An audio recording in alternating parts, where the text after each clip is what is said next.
Okay, good evening and welcome to the September 2019 meeting of the Town of Poughkeepsie Zoning Board of Appeals. The procedure before the board is the applicant comes up and can provide whatever testimony, sworn testimony or whatever evidence they want to produce in support of their application. Interested parties after that will have an opportunity to provide sworn testimony if they so desire. There are agendas up here which will list the order in which each of the applications will be heard. At the end of the public part of this, the record will be closed, and then we go into our deliberation. There, no further evidence will be admitted, and we'll deliberate. Each of the applicants and any interested parties can stay for that deliberation, or you can find out tomorrow what the results of our votes. So why don't we all stand for the Pledge of Allegiance? The Pledge of Allegiance to the flag of the United States of America, and to the republic for which it stands, one nation, under God, indivisible, with liberty and justice for all.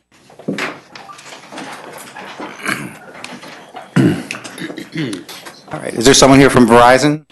Yeah. Come on up. Come on down.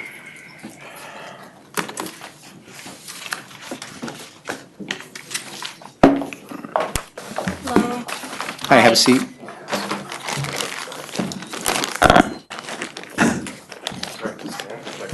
You can do either, but take a microphone. Yeah. I'll just grab a chair. I think. Okay. Okay. Yeah, that'd be good.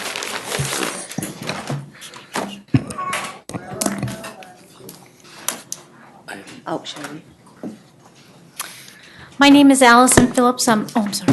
Oh, no, go ahead. Go ahead. Great, What are your thank you. names? Allison Phillips. I'm with the law firm Young Summer, and we're legal counsel for Verizon. And here with us tonight, we have Mike Crosby, who's an RF engineer with Verizon, and Amanda Armstrong with Aerosmith, who is involved in the site acquisition process for Verizon Wireless. We're Do here. you all swear to, excuse me for one moment. Do you swear or affirm that the testimony you're going to provide tonight is true and complete to the best of your knowledge? Yes. Go ahead. We're here tonight. The application that we have before the ZBA is for a small-scale wireless facility. We call them micro facilities. It's essentially just an antenna on a wooden utility pole, and it will be located off Channingville Road on a parcel owned by the New Hamburg Fire District. The application has been submitted in conjunction with an application to the Town Planning Board. We needed site plan approval as the use was classified as a public utility use under the Town of Poughkeepsie zoning law. We have gone through a complete site plan review process and also a seeker review by the planning board, which resulted in a negative declaration and site plan approval with conditions being issued at their August meeting. One of the conditions of the planning board approval was that we come before the ZBA and obtain any necessary area variances that we needed for the project. One of the area variances that we need is for the height of the pole. In the R20 district, there is a 50-foot height limit for, maximum height limit, and that would be applicable to this public utility structure. We had originally proposed a wooden pole that would be 50 feet in total height, but going through the planning board process, the planning board, we had agreed to lower the height of that antenna. And the planning board actually incorporated that as a condition of their approval. So the project as now proposed has actually been reduced to a 45-foot overall height, complete with 2 4-foot antennas affixed to the top, but still overall height would not exceed 45 feet. The town has also determined that we need an area variance for the height of the fence that will be enclosing the facility. Because I think this is considered a front yard of the fire district property. We have a chain link fence that's proposed to go around the facility for security purposes and safety and also, visual. And the height that we've proposed is 6 feet, and I believe the maximum height for a fence in the front yard section under the code is 3.5 feet. So we are here for those 2 area variances tonight. I'll also note as a condition of the planning board site plan approval that we have agreed to install slats. Slats? Yeah, for lack of a better term, a kind of visual barrier that would be green in color that go in the slats of the chain link fence. So the actual appearance of the fence will be green in color to match the lawn area of the fire district parcel. Okay, and did you resolve the area where it's going to be located? We did. Actually, the location where the facility is to be located was dictated to us essentially by the fire district. They had their own constraints on their property, so they were limited in the areas that they would be willing to allow us to site the facility. And due to the need for us to locate the facility in an area where we could actually achieve the coverage objectives and the capacity relief that we needed, we also had our constraints as to where the facility could be located in this general area to provide the coverage that we need in the New Hamburg, that neighborhood area. So the location on the fire district site was limited by the terms of the fire district, and, the location of the facility in that area was to meet our coverage and capacity relief objectives. Okay. Paul, could we just mention that there are chairs available if you want to put them out? Sure, there are a number of chairs against the wall here, if there's room in the back. Don't block the doors. And, yeah, if you could just not block the exits. Thank you. Sure. Sorry. Okay. Anything else? No, right. unless anyone has any questions for Okay. us. Christine, you have any questions? No questions. Okay, any questions? I do. Not that we're married or anything, but I do. The slats that you're going to install, could we make a request that they be maintained because at some point they break down? They're going to be the plastic woven slats? Yeah, the condition that the planning board included in its site plan adoption, when it did architectural review, such that it is for this kind of a project, but it said that, that they would work with us, with staff, to select an appropriate color based on, the location, and that they would ensure they're maintained and replaced as needed to maintain the buffer. That's it. Thank you. Larry, any questions? No questions. No questions, just I will be recusing myself from this vote. Okay. Phyllis?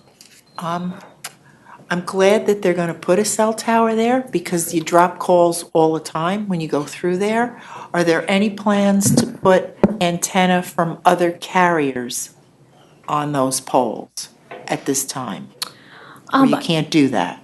Because of the nature of the facility as a micro facility site, it is not designed to co-locate, if that's kind of an accurate way to put it. Yeah, the microcells are not typically, they're not like our traditional macro cells where there's enough space to put multiple carriers. So they're traditionally designed as a single carrier solution. Okay. The good news is, from a constituent viewpoint, Verizon has approximately 60% of the wireless subscribers in this area. So with this facility, we're going to be improving coverage and capacity to approximately 60%. So the lion's share of the wireless customers in the area. So that's a good start. How far out will it go? The signal? Do you have a sense I of don't that? have the exact distance, but we have submitted coverage maps to depict the actual footprint. Typically, the small cells, depending upon how they're designed and what the terrain and foliage is like in the area, we can get anywhere from 800 feet up to a few thousand feet, maybe even a half a mile in some situations. Okay. Thank you. Is anyone from the audience interested in speaking on this matter? Then I'll move to close the public hearing. So moved. Second? All those in favor? Aye. Carried. And one recusal, Sarah. Okay, thanks. Thank you. Thank you. Is there anyone here from mobile?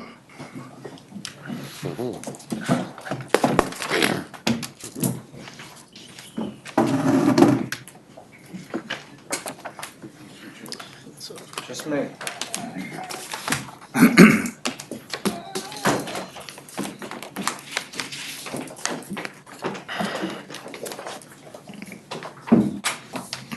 This one? Yes. What's your name? How you doing? Scott Parker. Scott, do you swear or affirm that the testimony you're going to provide tonight is true and complete to the best of your knowledge? I do. My name's Scott Parker. I'm Director of Facilities for Chestnut Petroleum Distributors. We are a distributor of ExxonMobil gasoline. We have several hundred gas stations, 4 of which are mobile stations within the town of Poughkeepsie, where we are applying for pretty much the same thing. We've got 4 applications right here in a row. ExxonMobil has changed their image to something that's called Synergy, which involves installation of what they're calling apertures and waves and blades, which are, I don't know if your packet has color or just kind of specs on these things, but I brought some pictures of other locations that we've done already. And this is the, like I said, this is a ExxonMobil image change that they're doing nationwide, actually worldwide. So I believe that the reason that we're in front of you is because these are being considered signage, and we go over our allowed signage for the site by installing these. Okay, so this is just rebranding? It's same brand, but re-imaging, they're calling it. Re-imaging? Yeah. Okay. Can you briefly describe each of the variances that you require? Briefly, no. Okay. If you look at the, your agenda here has 3 pages worth of description of what we're looking for, but I can certainly run through them if you'd like. But really what it's down to is they're considering the wave, which is the red thing that goes up over the pump right there. They're considering that as a freestanding sign in the analysis. So that we would need more than one freestanding sign. Projecting signs, the blade, which is the thing that sticks out over the pump, they're considering a projecting sign, so we would need a variance for that. There's also changing the, if I can step up here and hand something out to you. Sure, grab the microphone, that portable microphone. This one? Yeah, and it takes a moment for it to come on, so just give it a second. There you go. Okay. Live.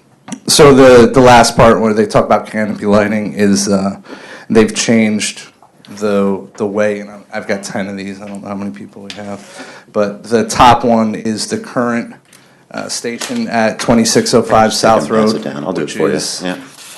right in front of where TJ Maxx was. I guess it's not TJ Maxx on that side anymore. But it's changing from what they called 2D, well, actually 3D to 2DI. So it was an illuminated box with internal illumination. Now it's actually LED wash lighting down the fascia of the canopy. So that's this 4th item listed, the canopy lighting and signage. And I guess we're considering this 4 different applications, so really each one of them is this same, the same items that we're looking to install.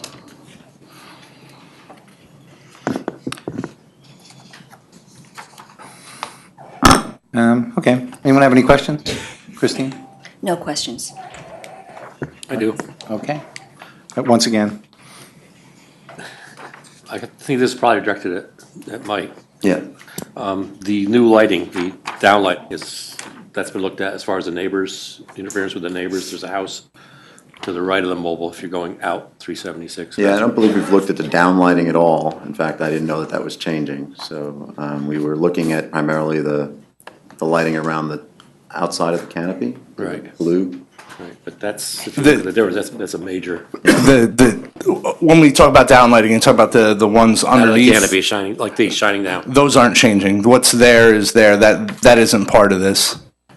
Just shows a dramatic difference. I mean, Those are 2 different locations. It's showing you the blue band that you're looking at is the comparison between those 2.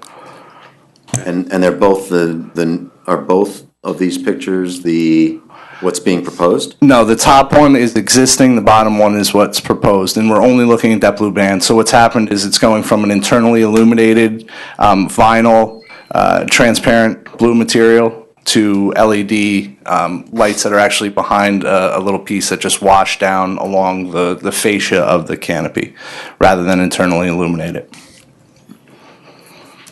is that allowed? I thought we couldn't have lights that high, LED lights that high. I don't believe that it is. And I think that's one of these One of the variants. variances. Right, one of the variances is for the LED lighting Another is, one of the things that the board needs to consider is when this was, first came to the zoning department, they looked at the red wave structure as a structure housing a number of signs, because there are a lot of different things on that sign. So they counted 10 signs on each of the wave structures, and the gas stations will have between 2 and 3 of those structures. So the board needs to consider them, whether it's one sign, one freestanding sign as the red structure with all the signage on it, or whether it's multiple signs. Okay, thanks. I'm good. And once again, for those that are standing, if there are no seats, if you could go against that wall and then not block the doorways, please. There are still a few additional chairs if somebody wants to, but. Where?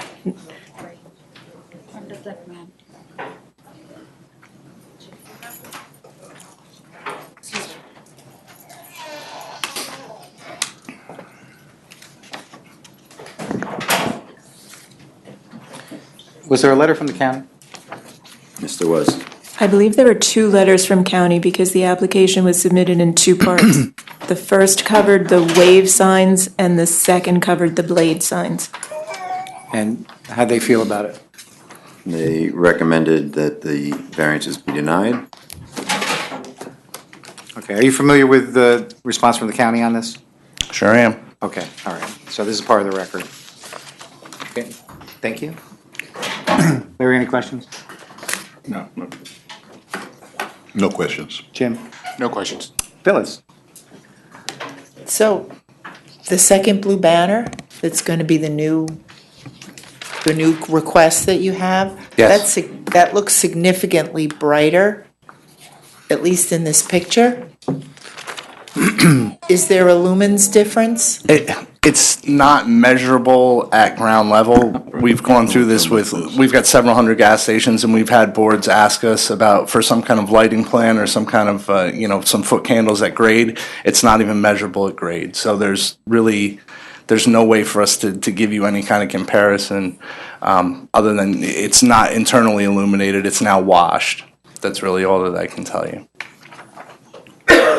But there's no, I mean, the exposure on those photos is different. There's one in, we've already installed one in Fishkill, in front of Walmart there that has that wash, if you want to see something firsthand. Okay. And And also in Gardner, we just installed the same thing there. oh, okay, on Right on 208. Yeah. Okay.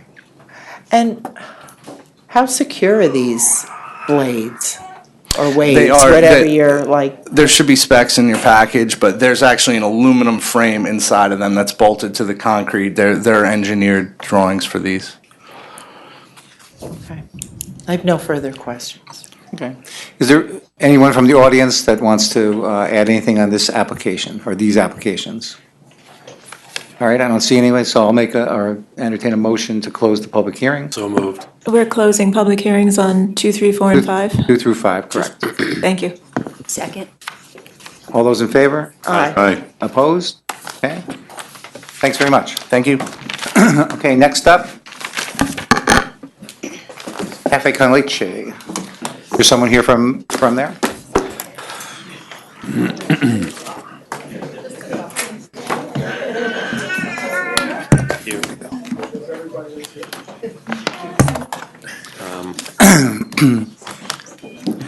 Board members, how are you? My name is Phil Cordero, owner of Cafe Con Leche. Joshua Mackey, Butts and Wise, here on behalf of Cafe Con Leche. Do you each swear or affirm that the testimony you're going to provide tonight is true and complete to the best of your knowledge? Yes. Yes. Thank you. So you're here for an interpretation of the zoning administrator's ruling that your facility is a restaurant, is that correct? That's correct. We have appealed the June 4th, 2019 order to remedy violation, which followed earlier communication from the town that it was a grandfathered use due to an existing special use permit that was in place since at least 2011. So is your application for an interpretation, or is it for? Correct. Okay. So help me understand why your facility is not a restaurant. We're a cafe. And in terms of the definition of what a grocery delicatessen, legally by definition, we fall within all those categories. I'm sorry, what? We fall within the category of delicatessen. That's exactly why we're here, Chairman. We haven't been able to determine within the code what exactly a grocery means for purpose of the code, or for that matter, what a restaurant means. And we're looking for guidance from the board so that we can move forward. If we can come to some kind of agreement on how the facility is operated so that the board feels comfortable with continuing the business, which is I'm sure you've heard is doing very well in a lot of ways. I guess they're a victim of their own success. So be it, here we are. It's the first business in that location in many years which is actually done well. So we're willing to work with the board, to work with the town to come up with a solution and maybe clear up some of the prior confusion. Okay, so you're operating under the special use that was granted for a grocery and a gourmet deli? Correct. Okay. Does anything that you do seem like a grocery? Can you tell us what you mean by that? Well, a grocery is defined in the code as an establishment that offers things for sale, for the immediate items for sale, for the immediate neighborhood. I couldn't find a definition of grocery. I saw delicatessen, but it just might be something that I've overlooked. Oh, maybe I missed the grocery one, but part of the, Grocery is not specifically defined, but using a common definition of grocery would be something along the lines of a store that sells food and household supplies. That was. so part of the code that allowed groceries and other similar establishments included hardware stores, those sorts of things. I think it's easy to understand what like a convenience store, I think could be considered to be a grocery store. Is there anything you do like that? Do you have things for sale? We do. We also have retail items, so like canned sodas, bottles, salads, things that are already pre-made that are to be purchased and consumed either on premises or off premises. Yes. Okay, and so you advertise, in your website's advertised as a restaurant. You take reservations. We no longer take reservations. We opened as a cafe under the assumption that the previous owner who sold the establishment to my current landlord sold it as a cafe restaurant. Okay. There's some distinction between your typical restaurant. I just want to note for the record, there's no alcohol served on premises. Correct. Very limited hours, or Wednesday to Sunday. Just trying to think a little bit about the prior uses. This seems similar in intensity and type in every respect. And before we go off into the grocery store use or the delicatessen use, it just comes to mind that you might then be talking about neon beer signs in the window, an outside ice box, lotto. Just trying to figure out what happened when it became Cafe Con Leche that was different than the prior uses. What was it about this use or these owners that caused the town to turn course from its prior determinations? Well, when we granted the special use permit for the grocery and a gourmet deli, my recollection was that the gourmet deli was an ancillary part of the grocery store. But in my visit to your establishment, I didn't see anything that would lead me to believe that you're a grocery store. So why don't you describe your industry? Why don't you describe what you do, how it all works? Well, just before he goes into that, you mentioned a visit to his establishment. Was that prior to the meeting? It was on Sunday. Oh, okay. Were other members of the board there? There were other members of the board. How many members of the board were there? 1, 2, 3. We went on Wednesday with three. So Four. were there two separate visits between board members and groups? Yes, we go on field trips to each of the applicants to take a look and see what the applications So was there are about. one group of 4 and one group of 3? There were 2 groups of, We had four. you had 4? Okay. And did you travel together? No, Could you announce yourselves? Please, you don't have to. first of all, there's just one person to be speaking at a time. Each of you will have an opportunity to speak when you're under oath and in front of the board. All right, go ahead, Phil. Yeah, so basically, we specialize in Puerto Rican cuisine in the Dutchess County area.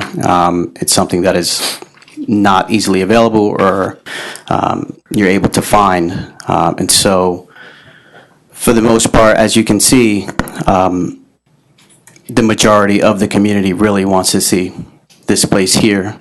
These people are not all family members. I just want you to And so describe what we what the do- process is, what you do. In terms of our operation? Yeah.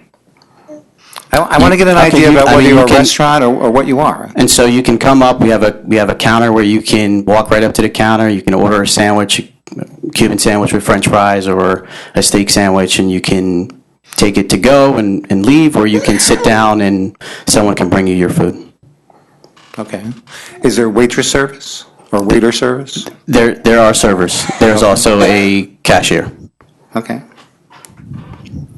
And I'm sorry, you said that you had limited hours. What are those hours? Wednesday through Friday, 11 a.m. to 8 p.m., Saturday, 8 a.m. to 9 p.m., and Sunday, 8 a.m. to 4 p.m.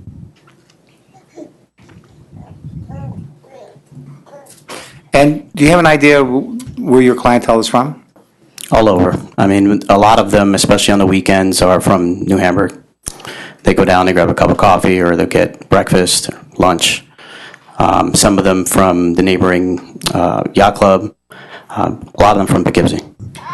Phil, Mr. Cordero has also built up a lot of goodwill with the community because he operates the coffee kiosk on the train platform where he's been for about 7 years. Okay. And about how long does each dining experience last?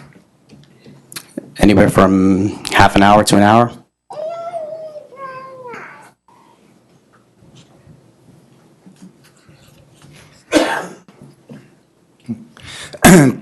Does everyone order off the menu, or are there special items? Are there Both. They can order off a menu, or there's usually a special of the day.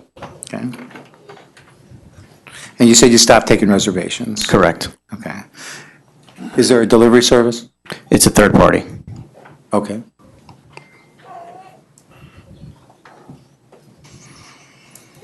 And I'm sorry, when did you start? We started February 2019. February 2nd was our official opening date. We signed our contract lease November 1st, 2018. Okay. And if were you familiar with the facility that was there before you? Yes.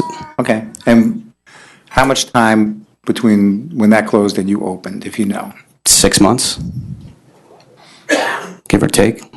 He sold in May of 2018. Okay. I think those are all the questions I have. Christine? And you asked all the questions I have, so no other questions, thanks. I'm going to interrupt. If you could move away from the doorway and perhaps go against the side wall, or if there's room in the back wall, and there may still be some chairs available. Just don't block the exit doors. And in fact, 182. There's 20, 30, 50, 60. All right. Okay. Go ahead. I think we're still under. You mentioned delivery. We didn't talk about that when we were at the field trip, I don't believe. How many? Yes, you did. You did ask me. I told you that for multiple of reasons. Obviously, parking, one of them, an extra employee. We use a third-party system such as Uber Eats. But I don't think we discussed, you know roughly how many deliveries you do per shift? Maybe 1 or 2 a day, Oh, so if that. it's not a constant No. flow of, okay, No, thank you. Oh, and I'm sorry, how many employees do you have? 9. 9 employees? And Yeah, on the they're on- weekends, they park at the train station. And during the week, between Wednesday and Friday, there's 3. So my line cook and a dishwasher carpooling together, and then I have 1 server. Okay. Larry? Roughly, of all the people who come in, what percentages come in, order at the counter, and take the food out? I would say it can be 50% on any given day. Especially during the week, most people who are working and are running out during a lunch break are just kind of hopping in, grabbing a sandwich and going. Can I back up for a minute? Sure.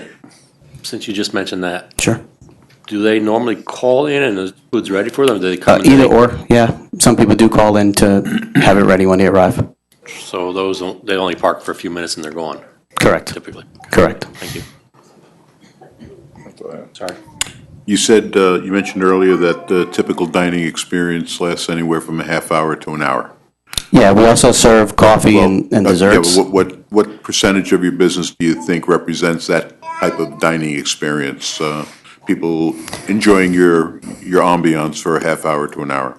So during the week, I would say it's probably 70-80%, being again that most people work and they're not out enjoying a sit-down lunch or dinner. They're working. And so I would say it's probably 40% that are sitting down and enjoying for an hour on the weekends, more so than during the week. So 40% might be that percentage Might be during that- the week and correct. 70 to 80% on the Or weekends. right, or sitting down for about an hour.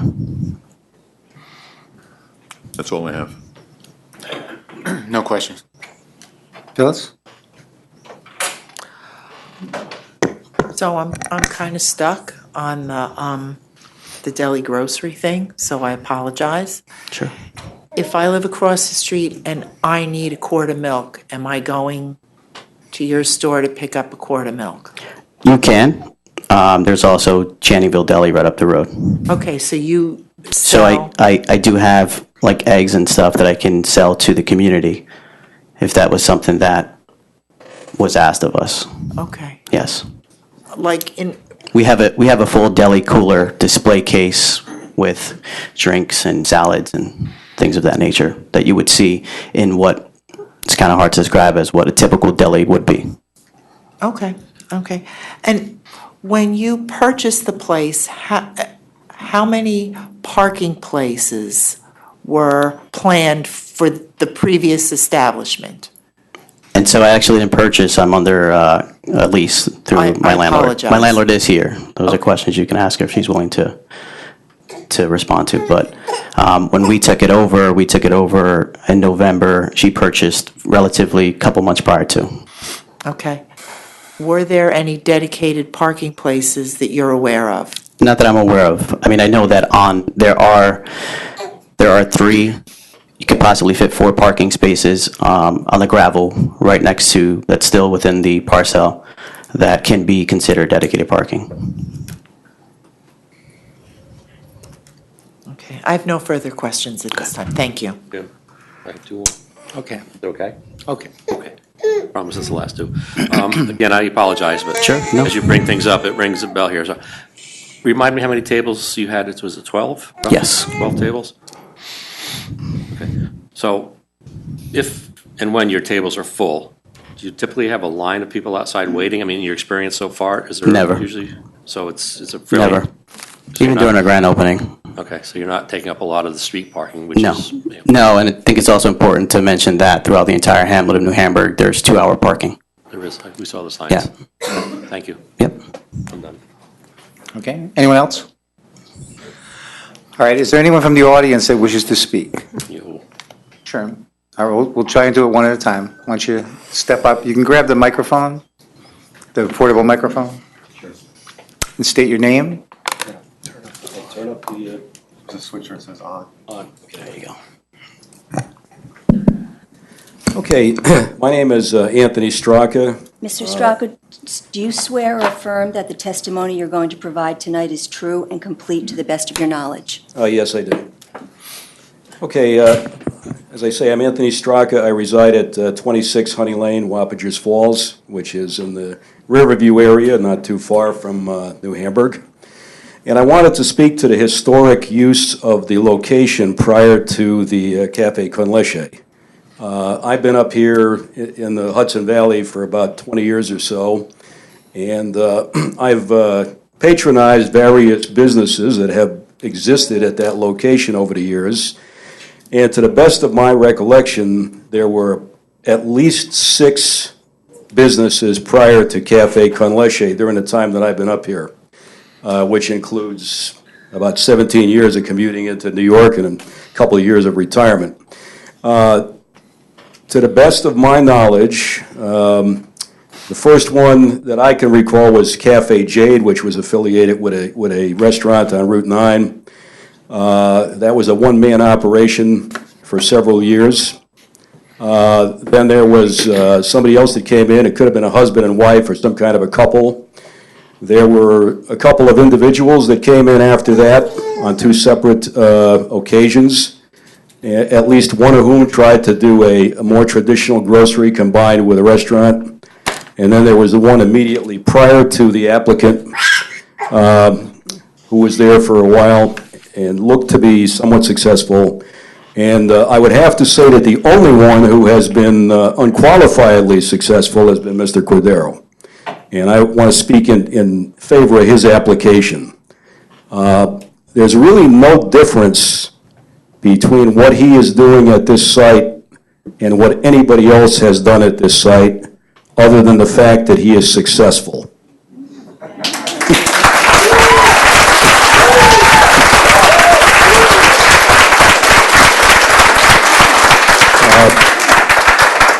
Cafe Con Leche represents the business that everybody else wished they did when they were there.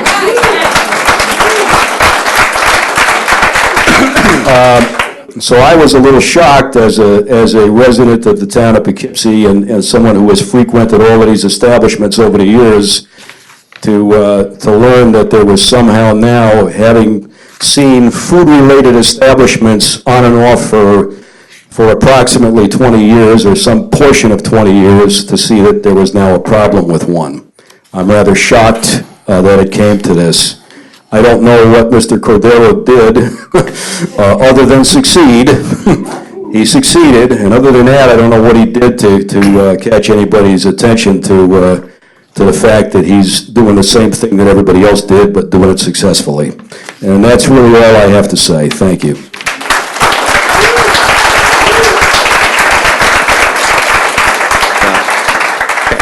So the purpose of the audience participation is to provide information to help us form a decision about whether the zoning administrator has made a proper interpretation of the zoning law. While I appreciate your support of the applicant and his business, that's not going to help us come to a decision. So for all those people who are just going to come in favor of or against this application, that's not going to be helpful to us. If you have some information that describes the activities that go on or helps us determine whether or not this is a restaurant or some other facility, that would be helpful to us. Simply just saying that you're in support or against the application is not going to be helpful to us. I don't want to spend the entire night here just people saying they like or they don't like the application or the applicant or the facility. So if you have something to offer to help us come to a decision about whether this is indeed a restaurant or it's something else, that will be helpful to us. If you just want to add that you're for or against it, that's not going to be particularly helpful. So who wants to speak next? Well, you have the microphone, so you can speak next. My name is Ann Meter, and I moved to New Hamburg in the 80s. Excuse me. Hold on. Just a moment. Do you swear or affirm that the testimony you're going to provide tonight is true and complete to the best of your knowledge? Yes. Go ahead. My name is Ann Meter, and I moved to New Hamburg in the 80s. And I always have gone down to all of the establishments there. I've taken my car and I've sat at tables and eaten food. And what I remember about your zoning, when they were changing the zoning which related to my house, was that new zoning shouldn't change the prior use of the property in a way that puts hardship on the owners. For example, if my house was zoned for 1 acre and I didn't have a whole acre, that it wouldn't reflect on me. Now, I think what's true of this business, whether it's a grocery or a deli or a restaurant, is that there never was dedicated parking for it. which, is that a zoning issue? Is that zoning that tells that a business has to have dedicated parking? Right, but again, I want to remind you that the question before us tonight is simply whether or not this is a restaurant. Well, I thought it was a deli cafe, because you can get your sandwiches and take them away, or you can sit down and eat. Okay. And has that been your experience? Yeah, I go down all the time and park and get something to eat, or invite my friends to come and eat. Okay. All right, thanks. Thank you. Okay, you can be next. Everybody can leave the microphone on and just hand it to the person that's in back of you. My name is Neil Hickey. Mr. Hickey, do you swear or affirm that the testimony you're going to provide tonight is true and complete to the best of your knowledge? So help me God. Okay. No, I'm just curious, because now you're talking about like it's just a question of the restaurant. I need you to use the microphone a little Yeah, better. you said it was just a question about the restaurant, but, you know, then she mentioned about the dedicated parking, and you're like, it's just a question about the restaurant, but The application you're the one tonight that is asked about an the dedicated interpretation. parking. The application tonight is about an interpretation that the zoning administrator made that this is a restaurant and therefore is in violation of the zoning law. That's the only question that's before us tonight. All right, to your knowledge, has any other cafe ever had to be shut down there? I mean, you know, because they weren't, well, I don't know, he's a cafe or delicatessen/delicatessen, but have you shut anybody else out there? You tried to maybe, you know, have them file or, I mean, how was he able to open this under that cafe? Once again, I'm going to explain to you that the zoning administrator made a determination that this is a restaurant in violation of the special use permit, and tonight we're just to decide whether or not the zoning administrator was correct in that interpretation or not. When was the special use permit? Again, that 2011, but that's If I- not really relevant. For the audience All right, and for. you asked the question also about where his customers come from. I'm curious about that question. So if Why I would you can, ask that question? the public, this is not a time for questions to, this is a time for the public to provide information to the board so that the board can make Well, I'm its just- he asked the determination. question, so I'm asking him why he Right, asked this is that not question. for the public input, if part of a zoning board, is for the public to provide information that will help the board make its determination. All right, I'm done then. I just, you know, just understand, you know, everybody's watching what you're doing here tonight.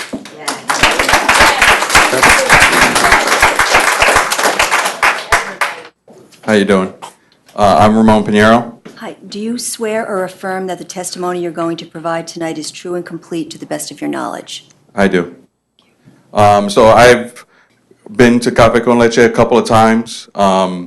They have, if you're talking about a grocery delicatessen, they have takeout, which my family's come there and picked up stuff all the time.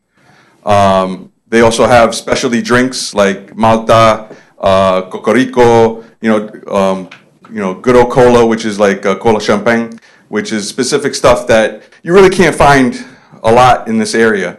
So they're like specialty items that my family would come and get, different types of food and whatnot. So, I mean, it's not, what I don't understand is if they're operating in that sense, you know, that should be considered a delicatessen / grocer because you're coming and going. So if you're on the premise of, oh, is it in violation? Well, if it's operating as a grocery deli because they have items that you could pick up and buy right there, retail items, they have food. And from my prior experience, I think that it qualifies for whatever zoning permission you guys are offering them. Okay, thanks. No problem. There really doesn't need to be applause in this. We the people. My name is Anthony Quintana. Hi, do you swear or affirm that the testimony you're going to provide tonight is true and complete to the best of your knowledge? Yes, I do. Just before I get into anything, you're saying that the applause here, the applause and everything, there's no need for it? Yes, there is. I'm going to explain to you why. No, I'm going to stop you right there. Because regardless of what people say, the reaction is not going to influence us. Okay, it's not. It should. And No, it should not. I'm going to explain to you why. because this is the support. I'm going to stop, Okay, so I won't. if you have something to offer. I do. Then I do. then do that, sir. I do. Coffee shop's been open how long? 7 years. 7 years. When he took over the New Hamburg train station, I lived up in Wappinger Falls. I took my mother to the train station every day. There was nobody operating that little hut there to open up a coffee shop. Okay? When he opened up that coffee shop, all right, he served the patrons of New Hamburg, Poughkeepsie, and Wappinger Falls, or anybody who took the train. Okay? What that turned into was what Cafe Con Leche is right now. What his deli is right now. Because it does classify as a deli. People get off the train and they're going home. If they don't feel like cooking, they could pick up sandwiches, and they could pick up soda, they could pick up waters, they could pick up any type of grocery, they could pick up anything that they have there. They also sell retail stuff. They sell cups, okay? They sell gift cards. They sell a lot of other retail stuff. It's a family-owned business, okay? Where the community has taken to this family-owned business because of what they bring to the community, okay? And it started with the coffee shop at the train station, and that's huge because he built from that coffee shop, okay? Whether you want to hear it or not, all these people here to support him and to support his business, because it's a small owned business, which in that area, I was up here for 7 years. In that area, I've seen 3 different businesses go in and out.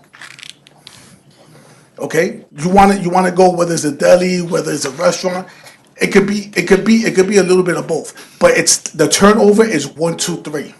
Okay, you asked the question, where do people come from to eat? I drive from the Bronx on the weekends, okay, to support this man and his business.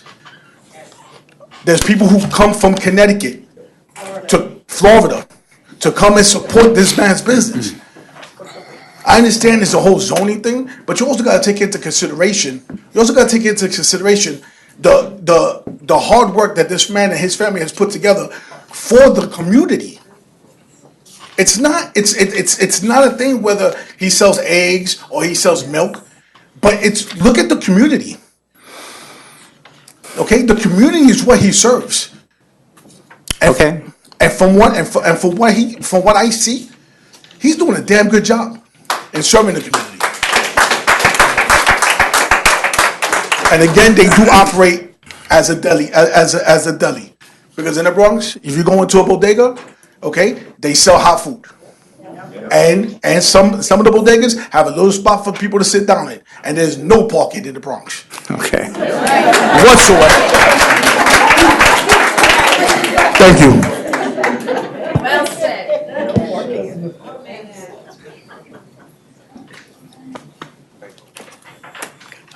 I'm David Barry. David, do you swear or affirm that the testimony you're going to provide tonight is true and complete to the best of your knowledge? I do.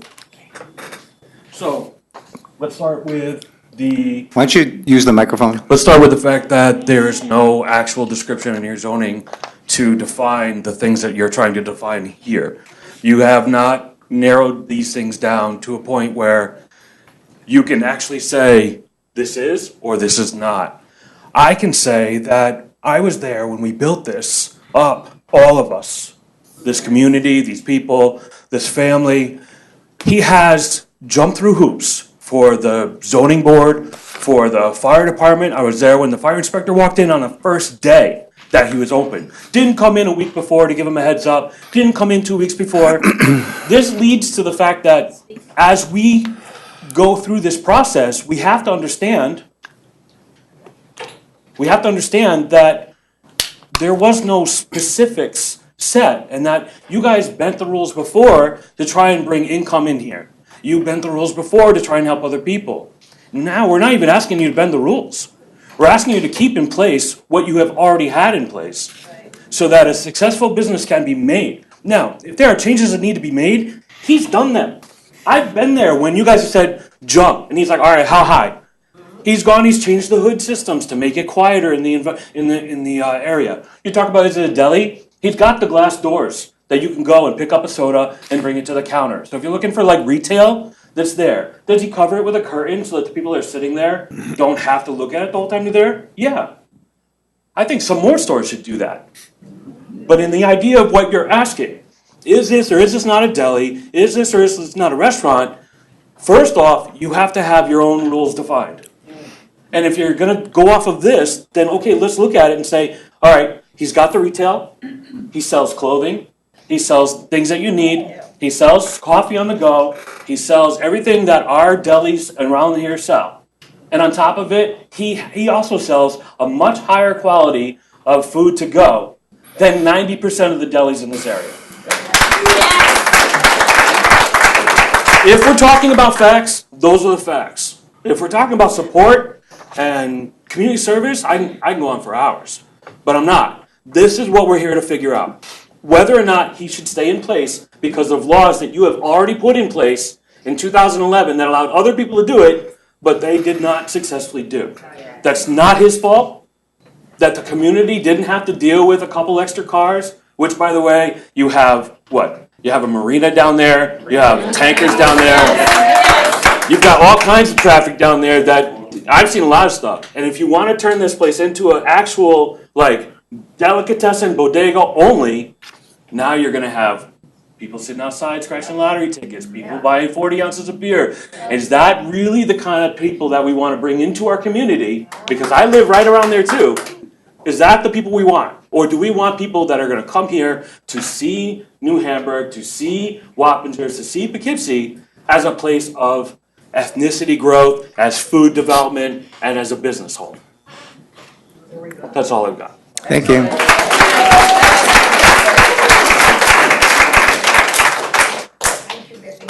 My name is Lisa Galena Alvarez. So do you swear or affirm that the testimony you're going to provide tonight is true and complete to the best of your knowledge? I do. I do. So I grew up around the corner from here, Canterbury Apartments, and I grew up in the other side of the town of Poughkeepsie and in the city of Poughkeepsie. And I worked in a lot of the stores right nearby that many of you may have been on the zoning board. Now I've been in Beacon for 20 years. The majority of the small businesses in the town of Poughkeepsie have turned over, are bankrupt. The only few that I could think of that are still in business, names I remember, Davies Hardware or Millman's, very few. The majority don't make it. Some of it does definitely play back into the zoning laws, the malls, all those things that occurred. And over the years, there's been wonderful small businesses. I remember a My Place Pizza on Raymond Avenue, the town of Poughkeepsie. It closed because it didn't get the support. Now here we have this phenomenal grocer cafe who offers the types of things that people want. I live in Beacon. I carpooled there. I took the train home yesterday. My husband is from Puerto Rico. It's the only restaurant he's interested in eating at locally. And it's not a restaurant, I'm sorry. Oh, it's a cafe, because that is the determination you need us to make. Okay, so it's a cafe and it's also a store where one can purchase items that they need. You have to stop destroying with zoning that is prohibitive to the small business person. He is a phenomenal community-based organization who wants to help and be engaged. Look at 4455 East Plazas, they're all empty. Look at Main Street, it's empty. How has your zoning impacted those decisions? You need to think about how this is having prosperity. He's community organized into helping CAPE. Do you all know what CAPE is? Anybody on the board? What's our biggest death issue happening in this county right now? Opiates. So he's supporting that. His family is involved. This is a place where they're not selling alcohol. There's none of that. It is, as your loosely defined zoning laws, which need to obviously be updated and reviewed, it is a cafe. It's a place where you can grab a sandwich. It's a place where you can grab eggs. It's a place where you can sit and talk with people, which you want to have to build community. Or you can drive up and down Main Street or over to the 4455 Plaza and find a lot of parking for business that have gone upside down. I urge you to stop the negative decisions that this board and others in the town of Poughkeepsie have made that are to the deficit of the tax base, because he's a taxpayer. And you were all voted in, I believe. So this is very loud here, and this is only people who could get out of work early enough to come here. So I urge you to support this Café con Leche and stop this minutia of negativity that it's only going to come back in the long run to destroy the economy locally, and yet another minority business will be unsuccessful because of decisions that you select to make. So either go with a positive, be productive, be progressive, or continue to shut down small minority-owned businesses in this community, as has been happening here for 50 years. Thank you.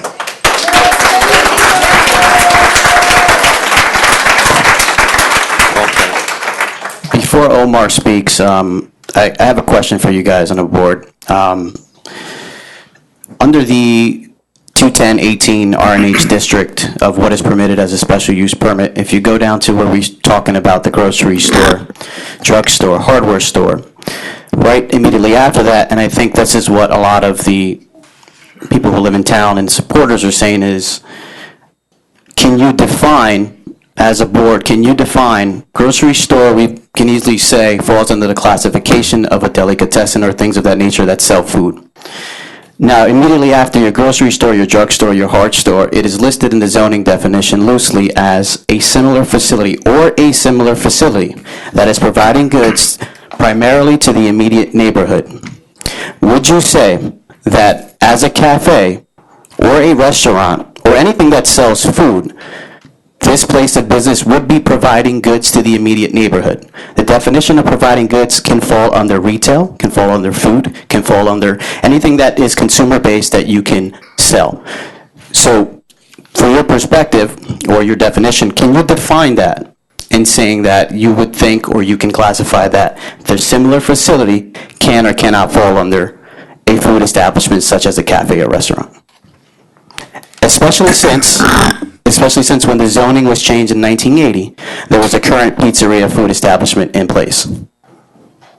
So once again, I'm going to remind you that our only thing before us today is to determine whether or not the zoning administrator was correct in her determination that your facility is a restaurant. If you are not successful, there may be other methods to get to the same result. But tonight, it's just whether or not the zoning administrator was correct in determining that your facility is a restaurant. And the other thing that the audience should keep in mind and the board should keep in mind is in the town code definition, restaurant and cafe are the same definition. So if it's a cafe, it has the same effect as if it's a restaurant. What's allowed in the zone only is a grocery. Now, if there are people here who feel that there should be restaurants allowed in the New Hamburg zone, that's all well and good, but that's outside the jurisdiction of what this board can do. That is a town board decision. It's not a zoning board decision. So the zoning board's powers tonight are very limited, and the reason that the applicant is here tonight is because they are appealing the decision, as Paul has said, of the zoning administrator that this is a restaurant/cafe. Well, my question, and I'll let Josh get to that in a sec, is it possible that the reason why the special permitted uses were allowed to operate going back to the early 2000s, there's been a multiple of them, is because they were a similar facility that was providing goods to the immediate neighborhood? Is it possible that the Zoning Board of Appeals, when these businesses applied for these permits, were allowed to operate as cafes under that special permitted use that is also grocery delicatessen because they provide food? I don't have an answer for that, and it's not pertinent to your application tonight. So I just would like to add or propose that you consider it's whether Mr. Cordero is operating a restaurant without approval. Correct. If it's a restaurant or a cafe, it's outside the special use permit that was granted in 2011. Now, that doesn't end your alternatives, but tonight, all you've asked for is an interpretation of whether or not the zoning administrator's determination that your facility is a restaurant is correct. With or without approval. We're asking whether or not it's a restaurant operating without approval. Well, a restaurant is not a permitted use in that zone. There's an existing special permit that described restaurant usage. The existing special permit is for a delicatessen, a grocery, and a gourmet deli. Right.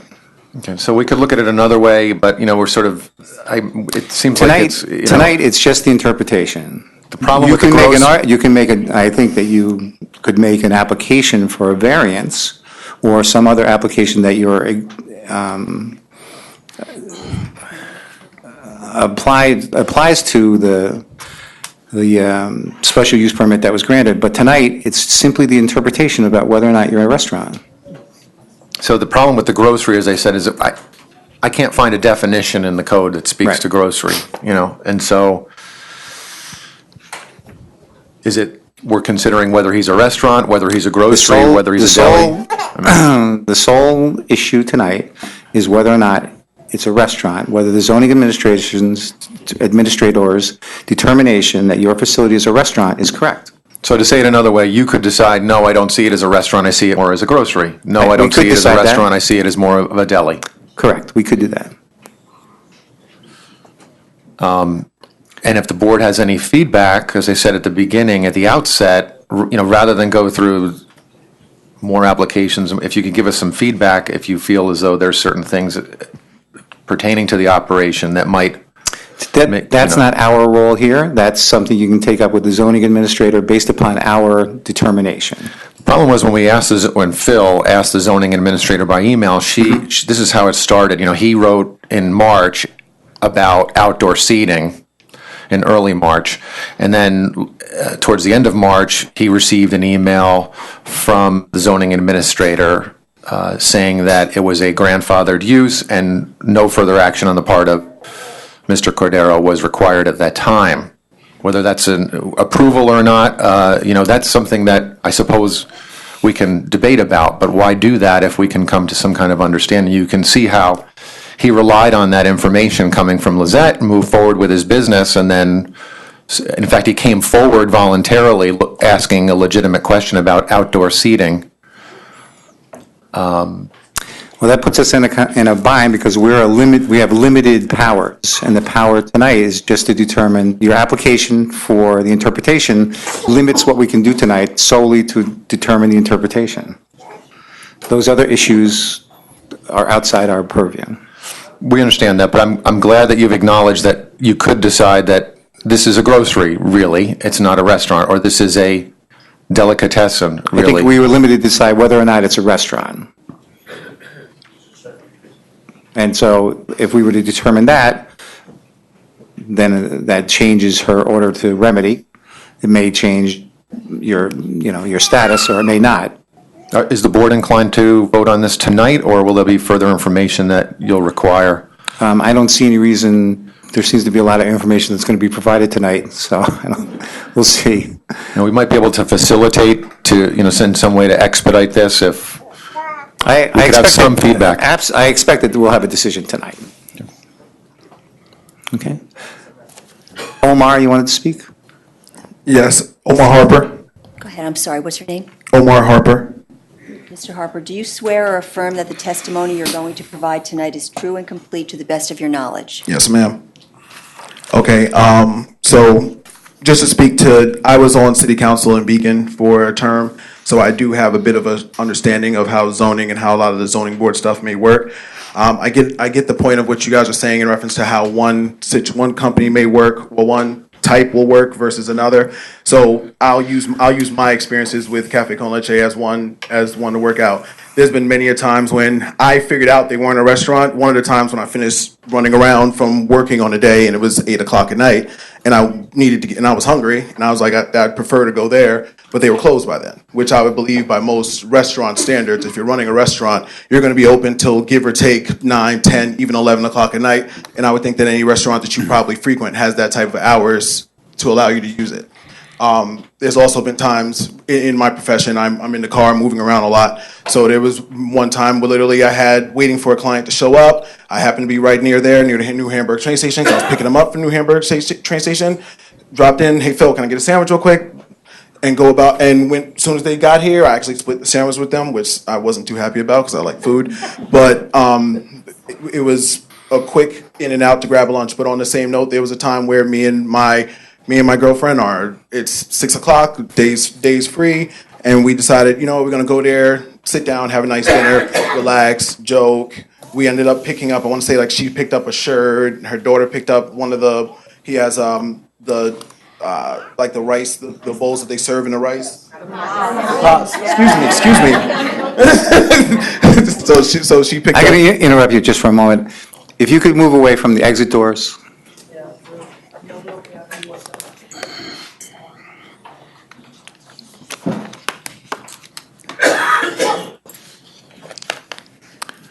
That means pretty much the people standing by the exit doors, if you could move away just a little bit. I think there's some more room over here on the other side.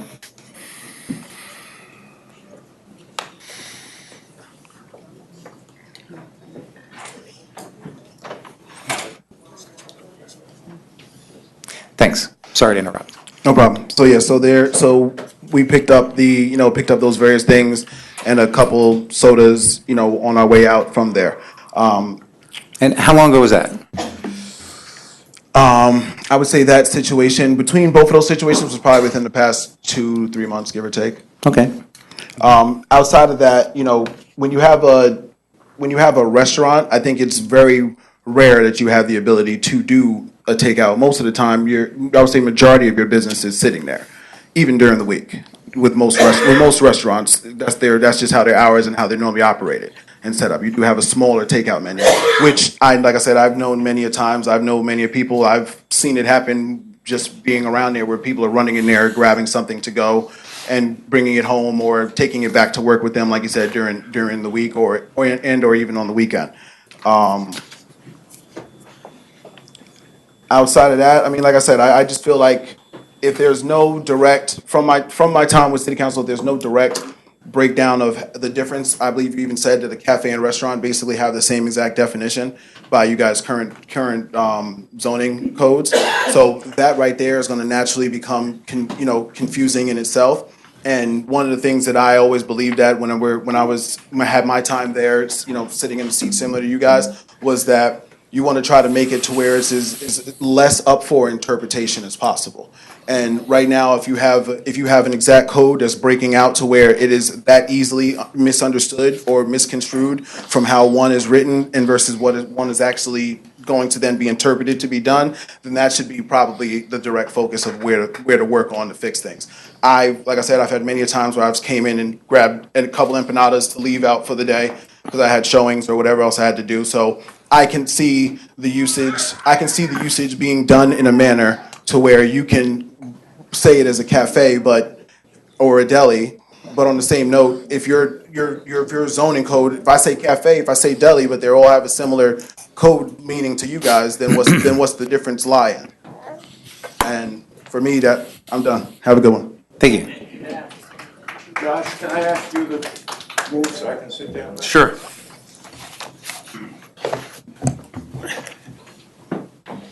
Thanks. Sorry.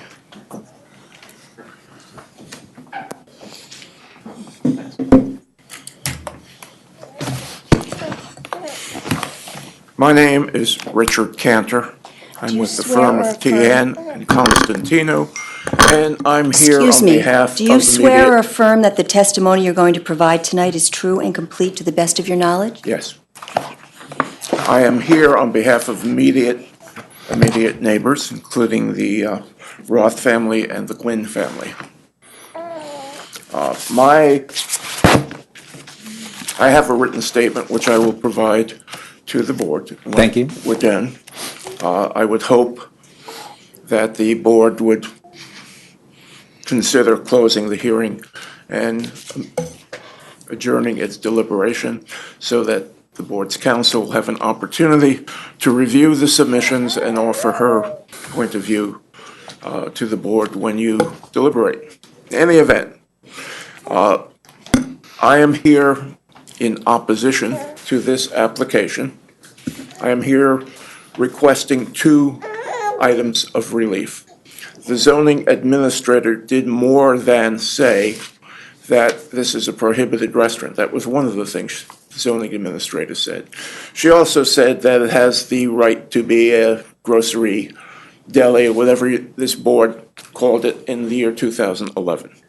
I ask that this board affirm the action of the zoning administrator in ordering the cessation, the ending of the restaurant business. I also ask that this board reverse the portion of the order that provided for use under the 2011 special permit. The basis of the second half of the request is that the 2011 special permit has expired. It is not in effect. The special permit language in the Poughkeepsie Code provides a special permit expires when there has been continuous lack of use for more than 12 months. And I will provide 4 written statements by 4 neighbors who will tell you that this place was empty for more than 2 years at a time subsequent to the 2011 special permit. And so this board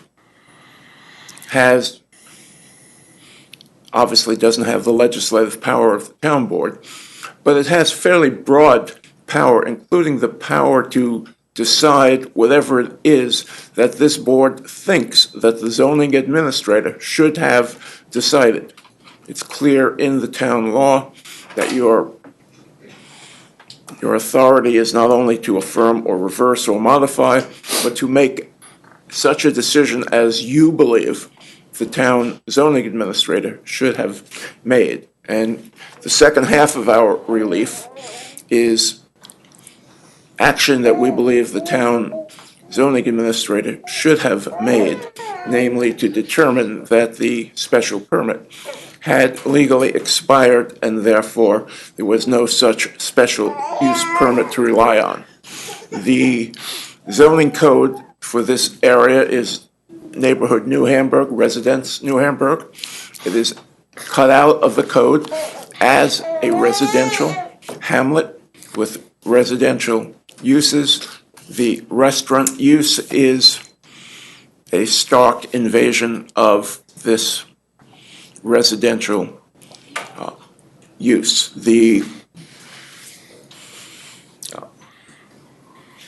zoning code, and this is in the writing, so I'm not going to spend my time repeating what's in the writing, but the zoning code essentially makes the distinction in its several definitions of selling prepared food as to what is the principal business of the property. So when you say, is this facility a restaurant under the definition in the code, again, we come back to the words principal business. Is the restaurant activity the principal business, not whether it's possible to buy a container of milk, not whether it's possible to buy a bottle of soda, but what is the principal business of the business? We have a written statement that provides the following to document our belief, in addition to our eyes and ears, that this is a restaurant. We have the online internet posting by the applicant calling itself a, quote, full-blown, as end of the quote, restaurant. We have a supporting menu for the business, which is the menu of a restaurant by just ordinary common sense terms. We have interior photos of the facility, which look like a restaurant. The building inspector in the November 9 of 18 classified this building as a mercantile use for building code as opposed to zoning code purposes. A restaurant under the building code is an assembly use, not a mercantile use. Mercantile use is for a plain old retail store. So the building inspector, for purposes of a companion law, has already made a determination that this isn't a restaurant by putting it in the class of not mercantile uses as opposed to assembly uses. We provided with our writing a copy of the 2011 permit, just for the convenience of the board. We've provided a code entry for mercantile use from the building code people up in Albany. We've provided a dictionary definition.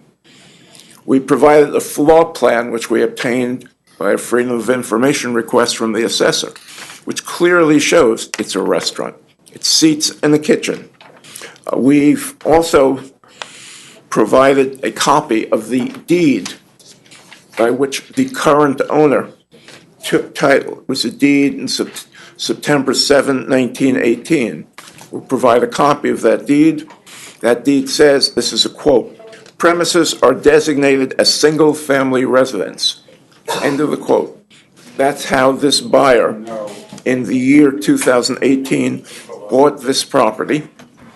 And we provide copies of a lot line revision map in the town files, which show the facility as a two-family house and store. Use the word store. We provide that to back up what our ears and eyes and just sense of common sense tell us. It is correct that the term cafe and the term restaurant for zoning purposes mean the same thing. It's correct that there's no separate definition of a grocery. There is a separate definition of a delicatessen, and I think at the end of the day, when all is said and done, one of the primary distinctions is the distinction between consumption on-site as the principal business, restaurant, versus consumption off-site as the principal business, deli, or the non-defined term of grocery. We've provided authority for the fact, the canon of interpretation, that when a municipality provides different terms for related uses, they must mean something different, or they would have used the same term. And so here we have restaurant or cafe, one term. We have fast food restaurant, another term. We have delicatessen, another term. And we have no definition for grocery. That's where we are, meaning that's where you are, as you seek to determine whether you agree with the zoning administrator. My disagreement with the approach is only that you look at the fact that the order had two pieces and that you have all of the power of the zoning administrator to make a decision. With that, let me see if I can pull out of here and provide to whoever you tell me to provide it to, the written statement that I'm talking about. Yeah, to Sonia, but let me ask you this.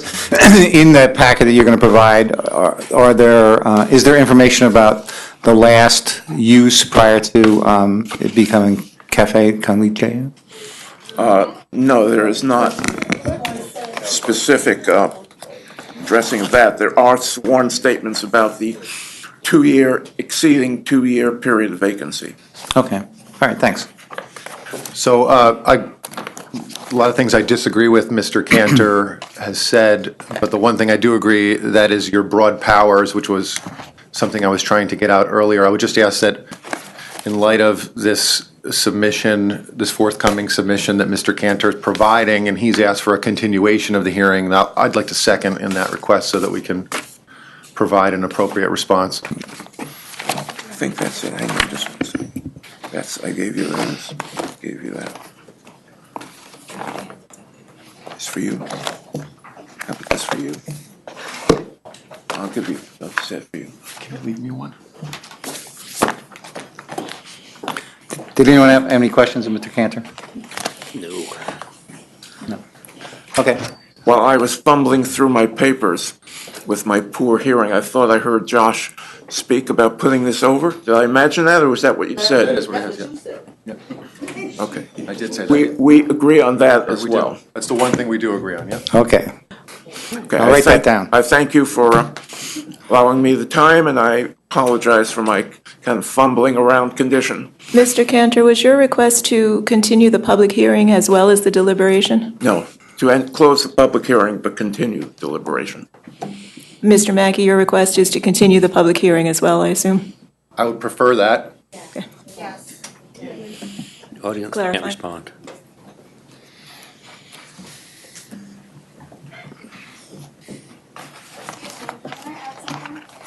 Just a moment. Okay, thank you.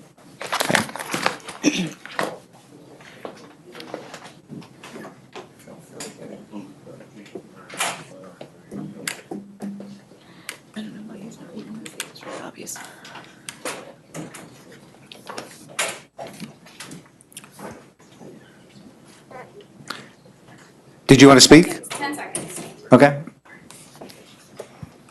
Jacqueline Lopez. Jacqueline, do you swear or affirm that the testimony you're going to provide tonight is true and complete to the best of your knowledge? I do. Hi, guys. I'm Jackie. I work at Café Con Leche, and I just want to ask you a question. When you walk into a restaurant, what is the first thing that happens? Okay, so again, I hate to keep reminding this, but I this is, understand. I'm just trying to clarify on what a restaurant is and what a deli is. so that's our job, to get an understanding based upon any input that you or any of the members of the audience may have. Okay. When you walk into a restaurant, you get greeted by a hostess. We do not have one. Customers are welcome to sit wherever they like. You walk in, you may sit wherever you feel pleased to. Okay? That's all I had to say. Thank you. Okay? Good. Ma'am? My name is Guinevere McNeil. Guinevere, do you swear or affirm that the testimony you're going to provide tonight is true and complete to the best of your knowledge? I do. The gentleman that spoke previously, based on what he said, I elect to ask a question about the actual order of remedy violation, such as why it took 4 months for them to find the violation. Again, we're here tonight just to determine whether the zoning administrator made a correct interpretation. All right, then I have something to say about that. Okay? It seems that when we've all been talking, no one can give a definitive definition of what we're talking about. They've been kicking around words like cafe, restaurant, grocery. And I just feel that any ambiguity in a law or zoning or anything benefits the person that did not have anything to do with making it up. So if there isn't a black and white definition of what these establishments are, I don't see how they can be held up to any standard that doesn't exist. Okay, so in fact, there is a definition of restaurant, and that's why we're taking testimony to determine what facts fit into whether it applies as a definition of a restaurant. Very good. Okay? Would you mind if I said something really quick? Sure. Someone's been very Well, it's up to them, actually. Go ahead. My name is Deirdre White. Do you swear or affirm that the testimony you're going to provide tonight is true and complete to the best of your knowledge? I do. So I am speaking on behalf of my family and White's Marina. I know that there are a lot of clientele at the marina that come to Café Con Leche and get sandwiches to go. They're so happy that there's something close by that they could walk back to the docks and get back on their boats because, you know, summertime, they just want to be on their boats. I also can speak on behalf of the train station because my husband is a conductor for Metro North, and there are a lot of people that have developed a relationship with Phil and love being able to just grab something to go, get on the train, go where they have to go, or, you know, if they're waiting for the next train to come. Sorry, she's so heavy. You know, it's something that they can go in and grab something and go. So I think that it is a shame that the term grocery hasn't been defined, and it could go a long way with figuring out what that means. So that is all I'm going to say. Thank you. Thank you. Hi, Carla Ramos. Carla, do you swear or affirm that the testimony you're going to provide tonight is true and complete to the best of your knowledge? Yes, I do. I came from South Carolina, by the way, but I also wanted to just say I go to K&D Deli, I get a sandwich, I sit at a table, I go to Café Con Leche, I get a sandwich, I sit at a table. I just want to explain that to me, that's a deli, a very good gourmet deli. Okay, thank you. Yeah, hi. Mark Roth. Mark, do you swear or affirm that the testimony you're going to provide tonight is true and complete to the best of your knowledge? Yes, I do. I live across the street, and I take no joy here. Can't hear you. I take no joy in doing this. It's terrible that it's come to this, but we live on the street in the neighborhood. I just wrote something down here. I said, I would like the town of Poughkeepsie to uphold the current zoning laws in our zoning area, which is R and H. Back in the late 80s, early 90s, my wife and I were part of a group that worked with the town to make a special zone for this part of New Hamburg. We wanted to make sure this zone stayed primarily residential.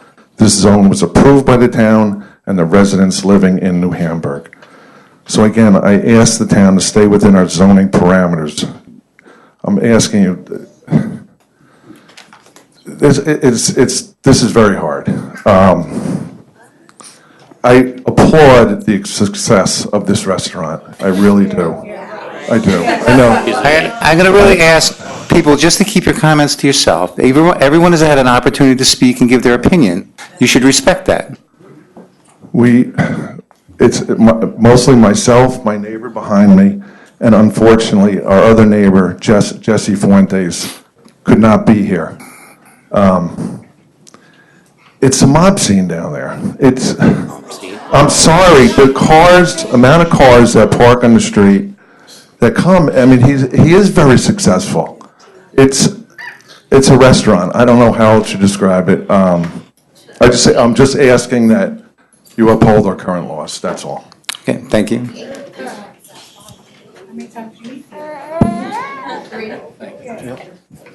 My name is Arthur Glynn. Arthur, do you swear or affirm that the testimony you're going to provide tonight is true and complete to the best of your knowledge? Yes, I do. I've lived in New Hamburg since 2010. I lived at 13 Main Street, and I now live in 11 Main Street, which is directly across from 10 Main Street. What has escalated with this restaurant being down there has gone far beyond what the real problem is. I'm a business owner, a small business owner, have been for 35 years. This is not a personal issue against anybody or any success of any restaurant or business. Zoning laws are put in place to protect the quality of the life for those people that live in that area. We're only asking one thing for the zoning board, to please uphold the zoning regulations that was voted in by the board. Thank you.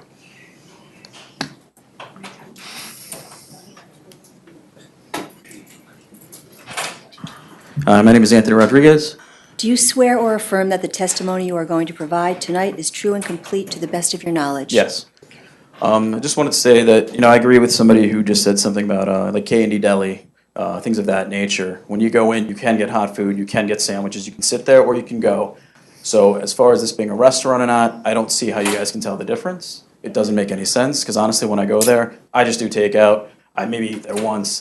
So for me, it seems like it is a delicatessen. You can get your sandwiches, you can get hot food, you can get drinks, you can get anything you want, and you can go. So I'm just saying to keep that in mind. I don't feel any difference between going to K&D Deli and going into this place. Besides, they have a lot more parking. They don't. Again, that's a separate issue if you're just trying to figure out if this is a restaurant or not. So please keep that in mind. It seems the same. Thank you. Okay, thank you.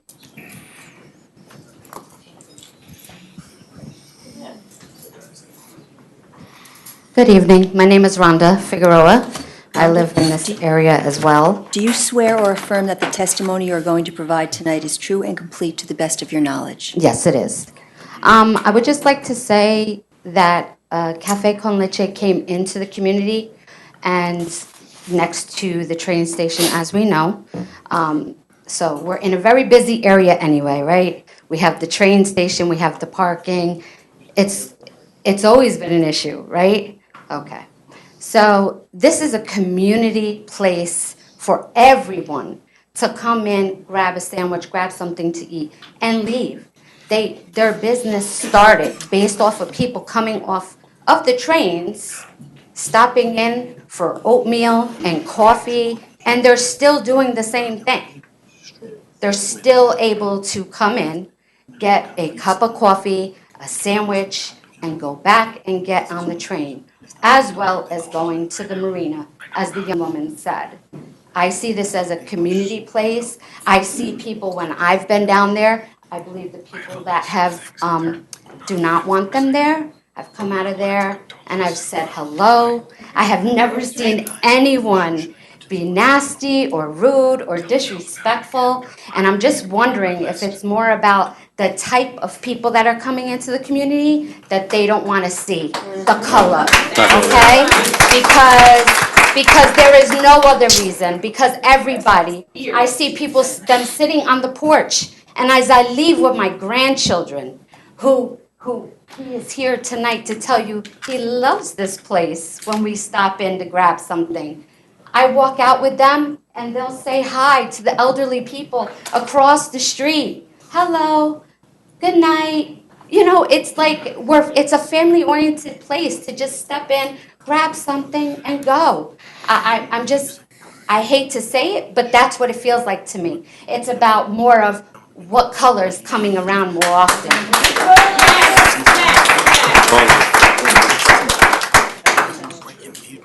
Hi, my name is Michael Koss. Michael, do you swear or affirm that the testimony you're going to provide tonight is true and complete to the best of your knowledge? Yes, ma'am. I just want to ask one quick question. There were previous businesses at that location, and we're talking about zoning. I'm going to remind you once again. But we're talking about zoning if it's a cafe or a restaurant.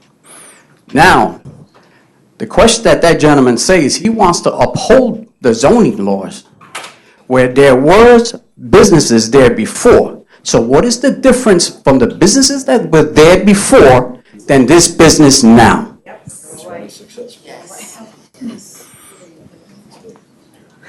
Is there an answer? I'm going to remind you again, we're just here to determine whether or not this is a restaurant. I understand that. You're trying to determine if this is a restaurant or a grocery. Back in the time where these two gentlemen have their rights to what they say, and I respect what they say, what is the difference of the zoning where there were businesses there before than now that an Hispanic man owns?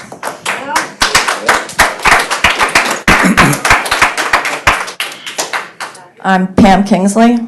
Pam, do you swear or affirm that the testimony you are going to provide tonight is true and complete to the best of your knowledge? Yes, I do. I live on 9 Conklin Street in New Hamburg. I've lived in New Hamburg for 22 years. I have watched the influx. When we first moved there, the 10 Main Street was empty. It was empty for a few years.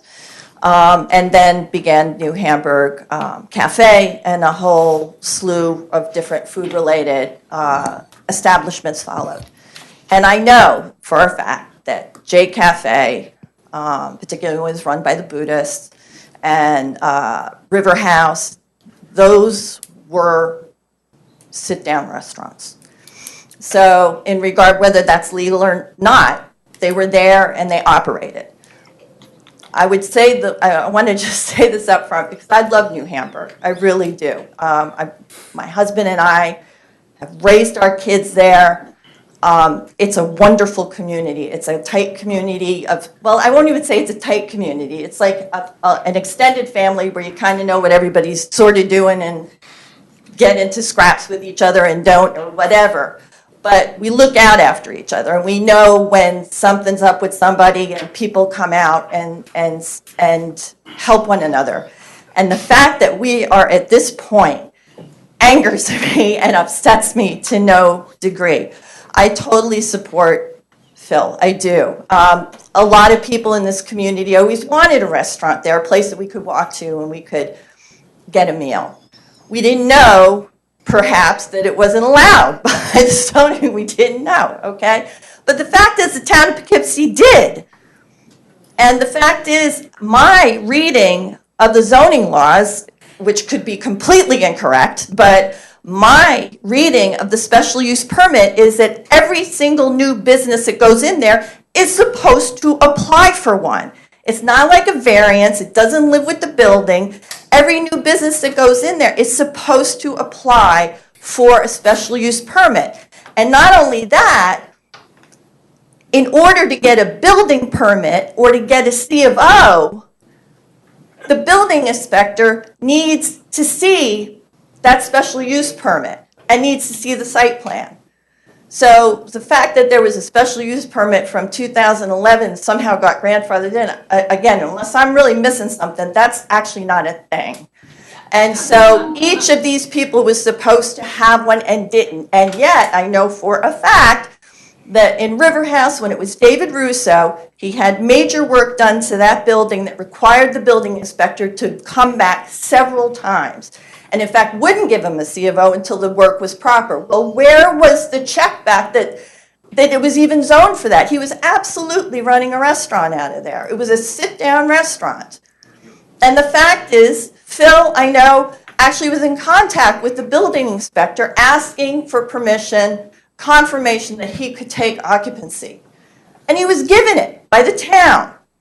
Don't they check their own zoning? I mean, all of this could have been avoided. And on top of that, the town, our town supervisor lives 4 doors down from this restaurant. And in fact came in and congratulated Phil and wished him well before he opened. And so, and yet, I understand my neighbors. Parking is a nightmare in New Hamburg. We don't have sidewalks.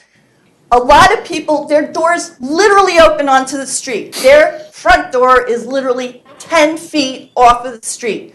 A lot of people don't have driveways. Their driveway is some carved out little bit, literally in their front yard. So I get it.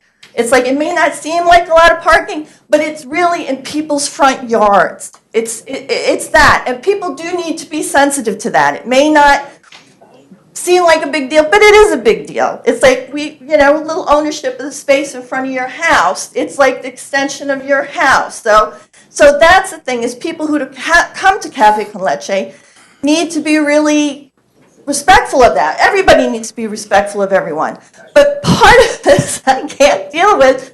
This is not about racism. I just can't even bear this. And I know that there's so many people in town that feel the same way. It's about parking. And it's like, and you want to know, the gentleman asked, what's the difference? He made a success out of it. He's the only one who has made a success out of that, and that's why this has happened. And my problem is with the town of Poughkeepsie, some basic functionality of government that could have prevented all of this.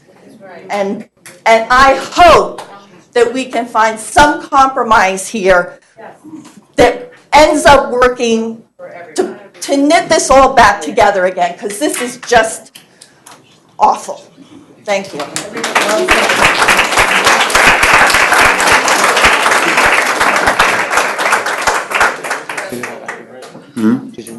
Bobby Jordan.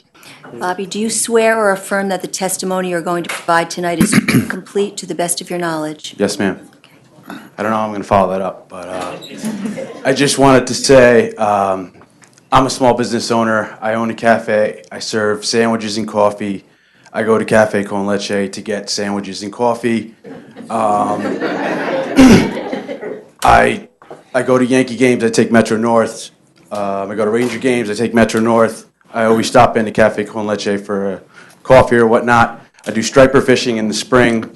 There's nothing but cars down there, in and out. I also go get my sandwiches for fishing, and that's all I got to say. Thank you.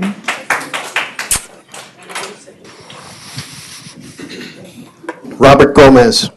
Robert, do you swear or affirm that the testimony you're going to provide tonight is true and complete to the best of your knowledge? Yes, I do. I've been around so long I can remember when IBM here in Dutchess County, East Fishkill, Poughkeepsie.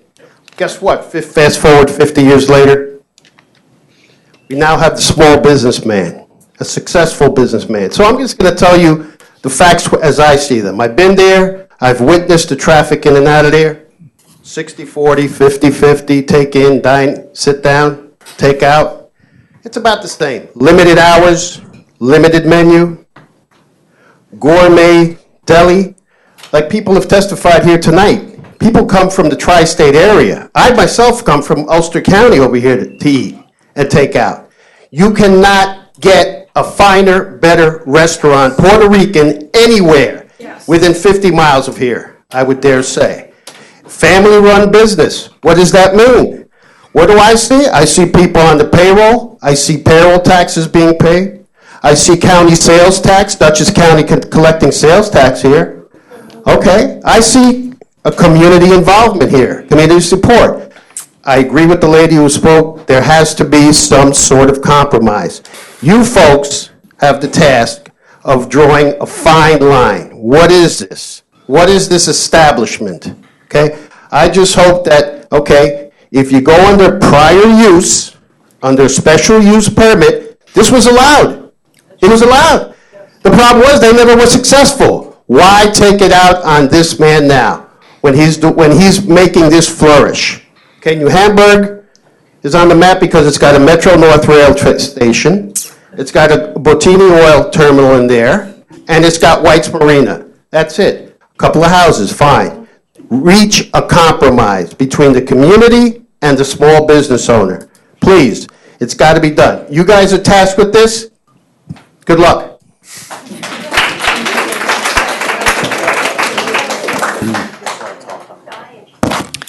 Does anyone else want to comment on the application?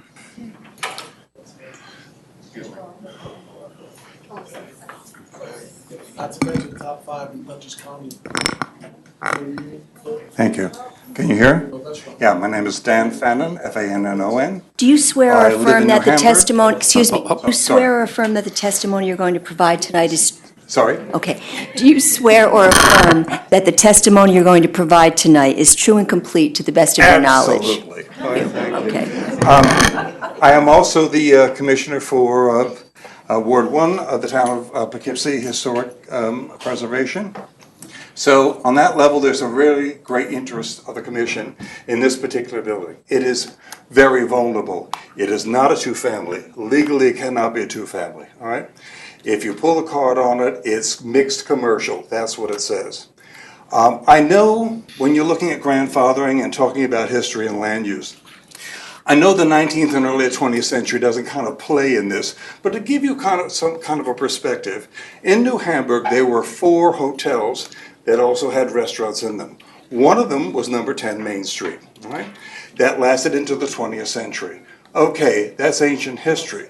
But at the same time, it's very nice to be able to decide restaurant or not, and then go home with this zoning board. I realize that. I realize what you have to decide. But at the same time, you are not necessarily just zoning police. You are zoning stewards. And you have to remember that the zoning BNH in New Hamburg is our Achilles heel, is our most dangerous zone.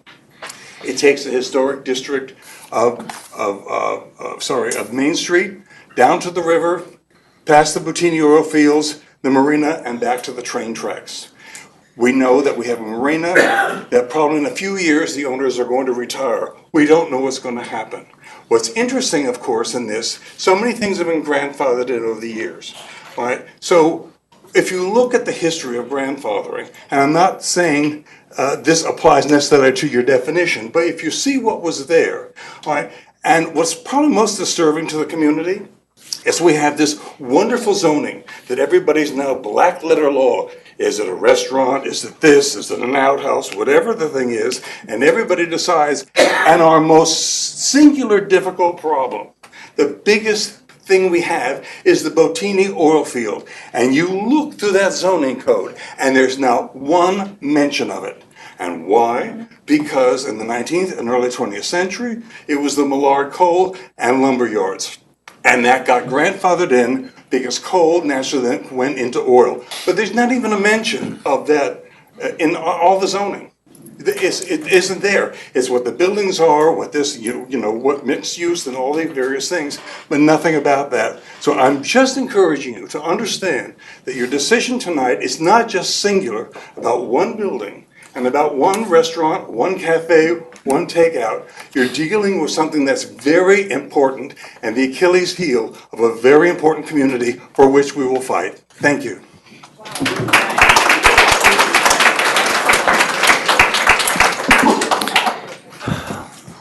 Anyone else want to comment on the application? Did you want to respond to or add anything? Mr. Cordero, just like to say a few words. I just want to say in terms of what Arthur and Mark were addressing in terms of it being just a parking issue. I think it's important for everyone to know that we did our part as business owners and follow the proper channels. We contacted town, spoke with Jay Baisley, who had told us, it'd be best that you'd angle park. Angle parking led to a complaint where obviously wasn't allowed because it allowed parallel parking. And so I was told to contact Detective Brachetti, Traffic Division of Town of Poughkeepsie. He mentioned that in order for you to angle park, you'd have to change legislation down in New Hamburg to allow the angled parking. And so the next thing he told me was you have to contact your councilman. At that time, 4 months ago, that was Jeffrey Renahan, who still is. Jeffrey, we met twice 4 months ago before any of this came about. And I had mentioned the angled parking to him. He had stated that in order for the angled parking to work, he'd have to measure the width of the street to make sure that it was wide enough to do so. And so he came down, he measured, he said it would work. We'd have to go before the town and bring it before a couple of public hearings for the neighbors to vote. My solution was to allow angled parking in front of the cafe, deli, and remove the parking from across the street so that the neighbors can have their own space to park if it's on their property. You accommodate the vehicles on this side of the street, and no one will park in front of their homes, and then if they did, then they'd get ticketed or towed. Jeffrey thought that was a great idea. He'd bring it before the town. From my understanding and from what my attorneys have found out, that never made it to the town board. That was 4 months ago. I just wanted to, in case that helps, and that we did our part as business owners to try to remedy the situation a long time ago. And so, as I understand it, you want to keep the public hearing Yes, sir. open? Okay. Anybody have any objection to that, to adjourning it to next week? Will you be offering more information? We will. Okay. Then I'll entertain a motion to adjourn this to, I'll make that motion, we adjourn till October. what is the October date? Second. The October date is the 14th, is that correct, Sonia? 21st. Oh, right, because because 14th is a holiday. Right, it's 21st. When is it adjourned? It'll be adjourned until 6 PM, October 21st.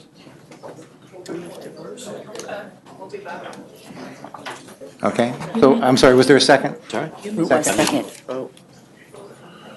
Christine, second that. All in favor? Aye. Aye. Opposed? Okay, we're adjourned. Thank you.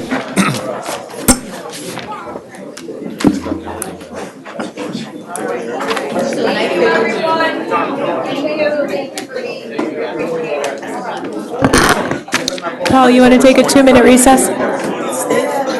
Paul, you want to take a 2-minute recess? I'm not going out there. Not right now. How much for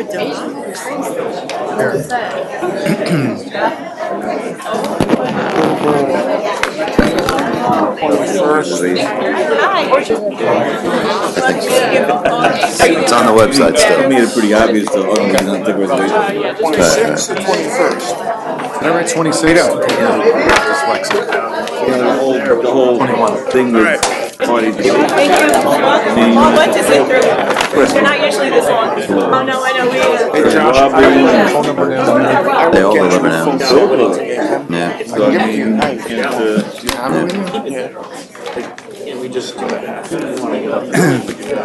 Then he needs to speak with the zoning administrator. I don't have copies for everybody. I just have the original. I assume Solely- you need copies, and I'll give you one for you. Tonight again, it's just about Here the, is it. but in between, now, Lizette, the zoning administrator, is out, so there's an interim zoning. Lizette, statement stays in place was empty. And here's You might want to meet with Mike. I don't know. Okay. Hi, how you doing? Yeah, David. Thank you. Yeah.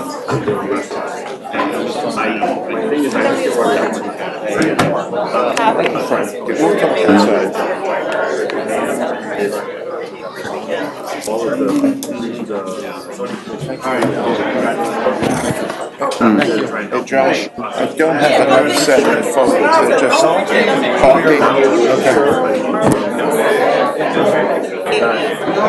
I can get my seat.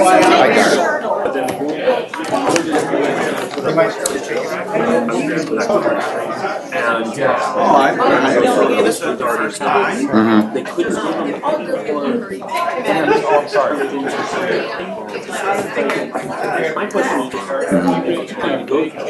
those hoops already, he told them I need to do that. I read it on Facebook. Well, right. Delhi is. All right, we're going to continue with We that. have to continue with the meeting, but Yes. There was plenty of parking. I went there Saturday night at 7:30. Thank you, yeah. Supreme Court justice interference nonsense. I know it when I see it. So if you took put a potato chip rack in one color versus it'll make it a Well, All right, we're going to continue with the applications, if you don't. thank you. Yeah.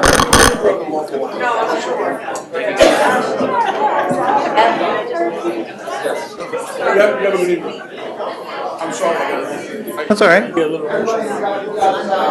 Okay.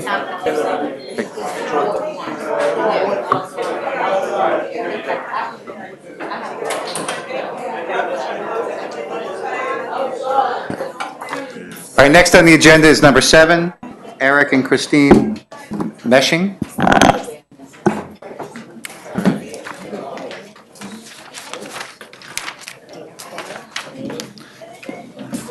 Okay, do you mind stating your names? Hi, I'm Christine Menching.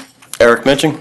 Christine and Eric, do you swear or affirm that the testimony you're going to provide tonight is true and complete to the best of your knowledge? I do.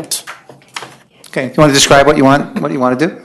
We're just looking to get a 7-foot variance on a side lot on our property at 11 Alfred Drive to put an in-ground pool. No parking issues. Okay. And why do you need the variance? Just location of my septic fields. It has to be a minimum of 10 feet off of that for the install the pool, which shifts it to about 8 feet off the property line. Okay. And the side yard, it's all surrounded by a fence around your back property? Yes, my entire property. Both sides are neighbors' fences existing. Okay. I don't have any questions. Christine, do you have anything? No questions. Art? No questions. No question. No questions. No questions. No questions. Okay. All right. Thanks very much. Thank you, guys. Have a good night. Is there anyone in the public? Yeah. Is there anyone in the audience who wishes to comment in favor or opposed to this application? Okay. All right, good night. All right. Then I move to close the public hearing. Second. All those in favor? Aye. Opposed? Okay. Thanks for your patience tonight. And, To go? yes. Yeah, we're gonna- You can wait if you want, find out. You can call tomorrow and Sonia can tell you what the outcome was. All right? Yep. Okay, next is number 8, Cole Bender, 49 Honey Lane. What? He has to be adjourned to. Okay.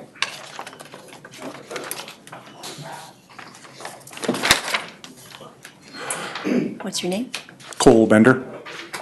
Do you swear or affirm that the testimony you're going to provide tonight is true and complete to the best of your knowledge? I do. Okay, I understand you want this adjourned? Please, no. No. Who said they did? Oh, okay, then go ahead. What do you want to do? Oh, thank you. I'd like to install an in-ground pool in our backyard. And because the property lines are tight, I'm asking for a few variances. I know the members have visited my property to verify what I'm asking. Okay, and so you want the pool in the front yard and a fence, is that right? Correct. The fence, I have a fence there now that is existing. Mm-hmm. It's been there since we purchased the house in 1990. It was on the plot plan. If you looked at it, it was there already. Okay, and you have the leach fields are behind there in the side backyard? That's the Correct. reason why you can't put it back there? Correct. Okay. Christine, any question? No questions. Art? Yeah, I've got a question on the existing fence is a chain link, right? Isn't that the house with the chain link fence? That's a stockade. Oh, stockade. Our neighbor was a chain link. Okay. Right, okay, I'm sorry. So you want to come forward from that, how close to the road? How much will it be? Because your neighbor's fence sets forward of that a little bit. Right. You want to go beyond that fence or equal to that fence? No, I'm going to go equal to his fence. His fence actually represents the property line. Okay. We would move the fence forward, but the actual pool would be set back from that fence line. My concern when I was there was the line of sight when you're backing out of that driveway with that turn and your neighbor's shrubbery and stuff like that. You don't feel that's going to be an issue? People coming around the corner above your house, heading towards your house, out toward, Yeah, I appreciate that. I actually put up a mock fence because I was also concerned of the site. Being that we lived there for 30 years, we raised three children. There was many children there over the years, so that was a concern. But the site is very good backing out. Larry? No question. No question. No questions. No questions. Anyone from the audience want to comment on this? Yeah. Okay. You can sit down or, or grab the microphone. There's another microphone right there. Sure. You can sit down and grab the microphone. My name is David Schneck. Do you swear or affirm that the testimony you're going to provide tonight is complete to the best of your knowledge? I do. I have three parts: general, the fence, and the pool. In general, we are the neighbors that are directly across the street, my wife and I, and we've been owners of that property for 20-plus years. And I would just like to say that we could not be more pleased to have Cole and his wife as neighbors. They always keep their property looking very neat, well-maintained, and we love the family activities that take place there. They have performed significant improvements over the years to their property, and the visual impacts are excellent. They're very good, both visually and practically, in that they've improved their property over the years.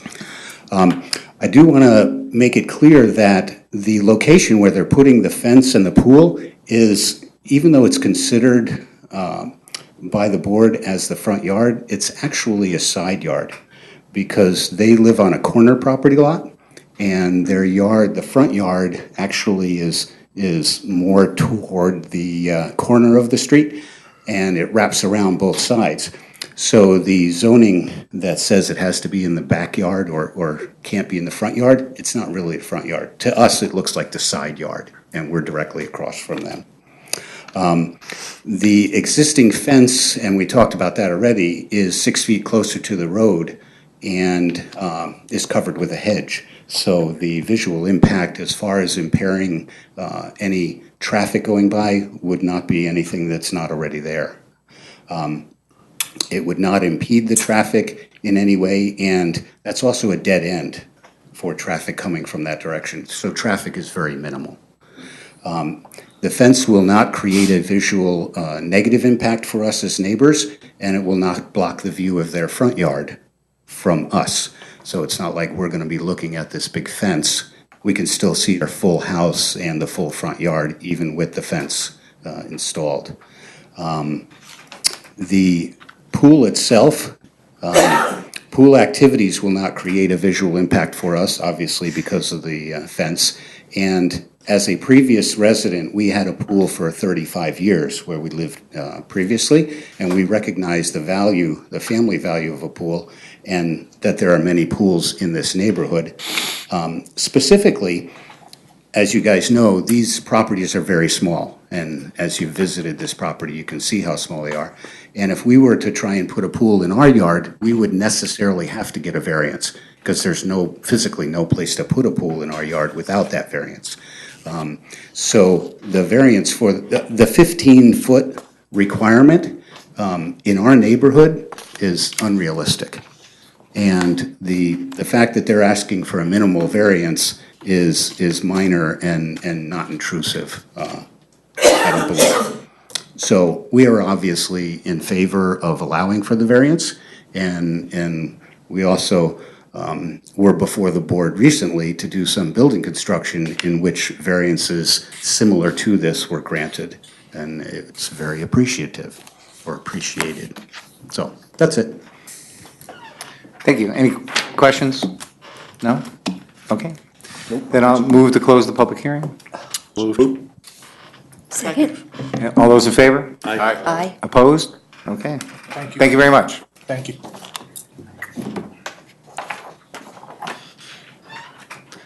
Okay, number 9, Mr. Codrington, 46 Southgate Drive. Very patient man. Good Good evening, I'm Dennis Codrington. Do you swear or affirm that the testimony you're going to provide tonight is true and complete to the best of your knowledge? I do. Okay, why don't you describe your project for us? I actually ordered a shed. It's 12 by 22, and I'm locating that shed in the backyard. My challenge is not to have the shed too close to the house, to the point where when you come around the side of the garage to get in the backyard, that space become nothing more than a narrow passageway. And that's the difficulty I would have if I have to have the shed 10 feet off the back property line. So I thought maybe 5 feet would work for me, because I still need space to get to the back of the shed. I don't like the shed being right up on the property line. I need to have access behind there. And I thought 5 feet makes a big difference, backing it off from the back of the house. And for that reason, I requested a 5 feet variance, so that I don't narrow that walkway between the front of the shed and the sunroom that is going to be at the back of the house. Okay, and there's an existing shed there now, right? There is. And this will be about the same height, just a little longer, is that correct? It's the same height. The walls are 8 feet. Okay, and then there's a peak. Yes, there is. And you have a fence going along your back property line that partially shields that? Yes, there's a fence there. Okay. Any questions, Christine? No questions. All right. You said something about a sunroom. You're going to build onto the house to go toward the shed? You already What I have... You have a sunroom there now, right? Yes, what I have to the western part of the house, or on your left if you face in the front of the house, is a two-car garage. Behind the two-car garage, there's a sunroom. Right. The shed is going to be... So you're not going to add another sunroom? No. Oh, okay. This is all about a Okay, shed. It sounded like you're, okay, I'm good. Thank you. Yeah, this is nothing more than about a shed. Okay. I don't want it coming too close to the sunroom, and I just need it back up a little further towards the understand property now. line in the back. Thank you for the clarification. You're welcome. Larry? No questions. No questions. Thank you. No questions. Okay. Anyone from the audience wish to comment on this application? Okay, then I'll move to close the public hearing. Second that. All those in favor? Aye. Opposed? Then it's carried. Okay, now I do need a 2-minute break. Yep, me too. Me too. We'll be right back. We'll be very... After this message, we'll be right back. This commercial message. Was there a step you on Verizon? There was not, because they're, maybe turn this off.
That's Roman code.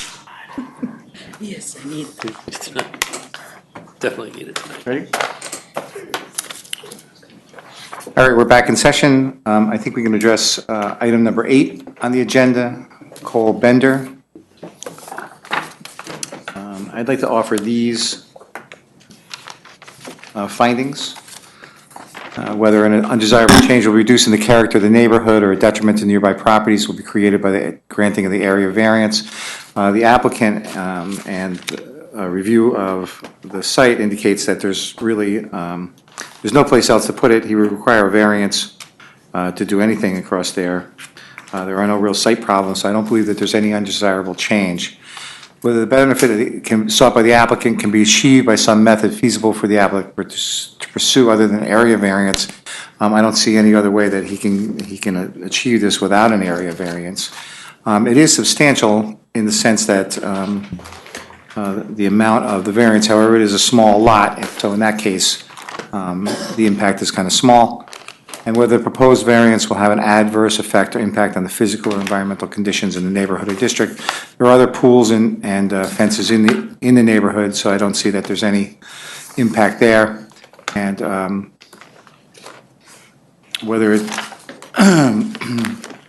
the difficulty is self-created, but that's not any reason to preclude the granting of the area variance.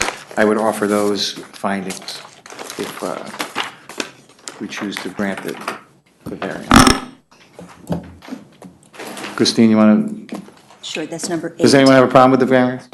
Nope. Okay. I move that the board approve the request for an area variance set forth in item number 8.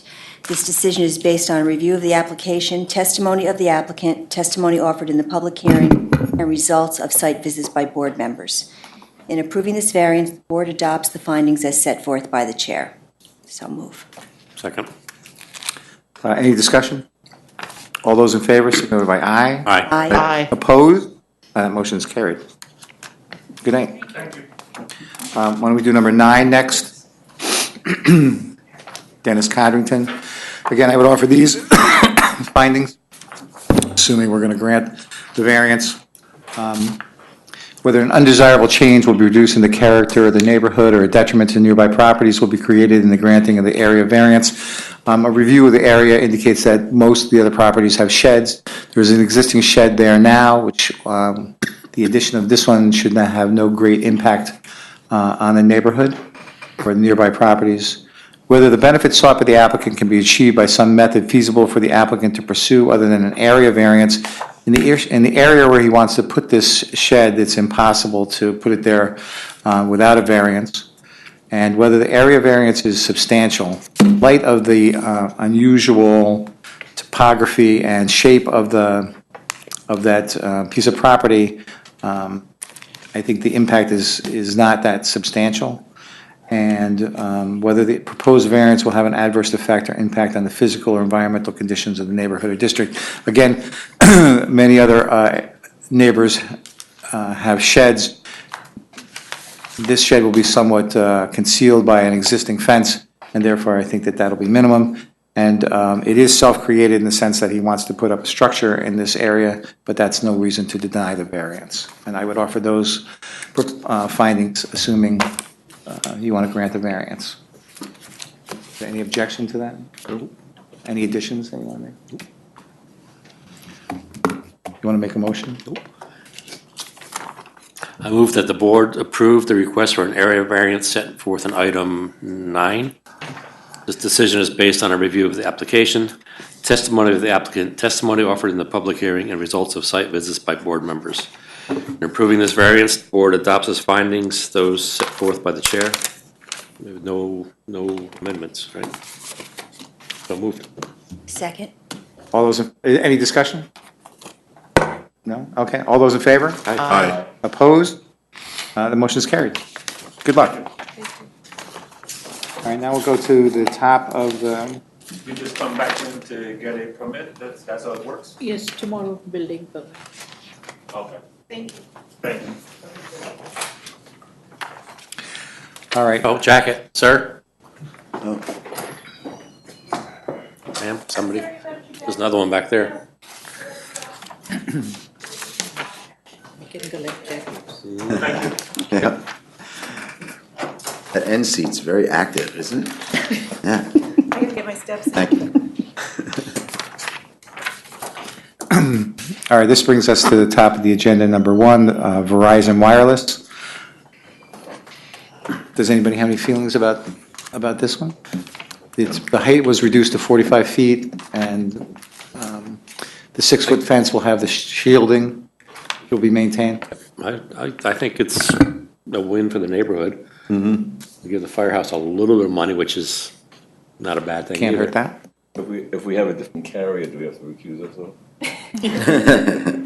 No, I'm fine with it. I think, again, I think you're going to start seeing more of these. It's because of the poor coverage we're getting. Yeah. As long as they keep it maintained, that's the only thing. Okay, then I'd like to make I'd move that the board approve a request for an area variance set forth in item number one.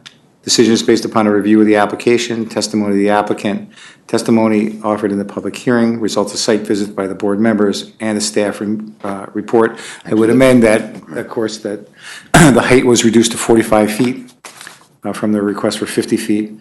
And in approving the variance, the board adopts the findings offered in the applicant. Yeah, I just want to point out, I didn't do a staff report for this one because the applicant did a very good job of hitting the test for a public utility, which is a little different than a typical area variance, so. Is there a second to that? Second, I did. Okay. All those in favor? Aye. One recusal? Yes, sir. Okay. Then that passes 6-1. 601. 601, correct. 601, correct. Actually, it's 8:14. Can we do 7? We didn't do 7. You want to do 7? It's short, it'll be short. Okay.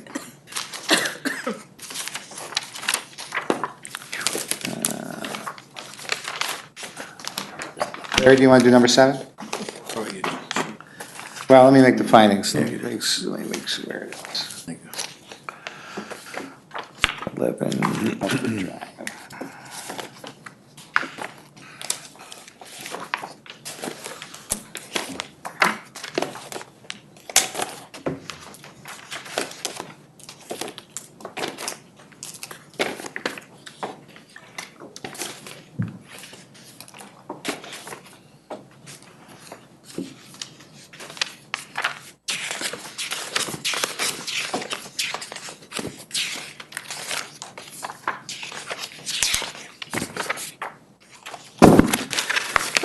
All right, I would make these findings on number 7.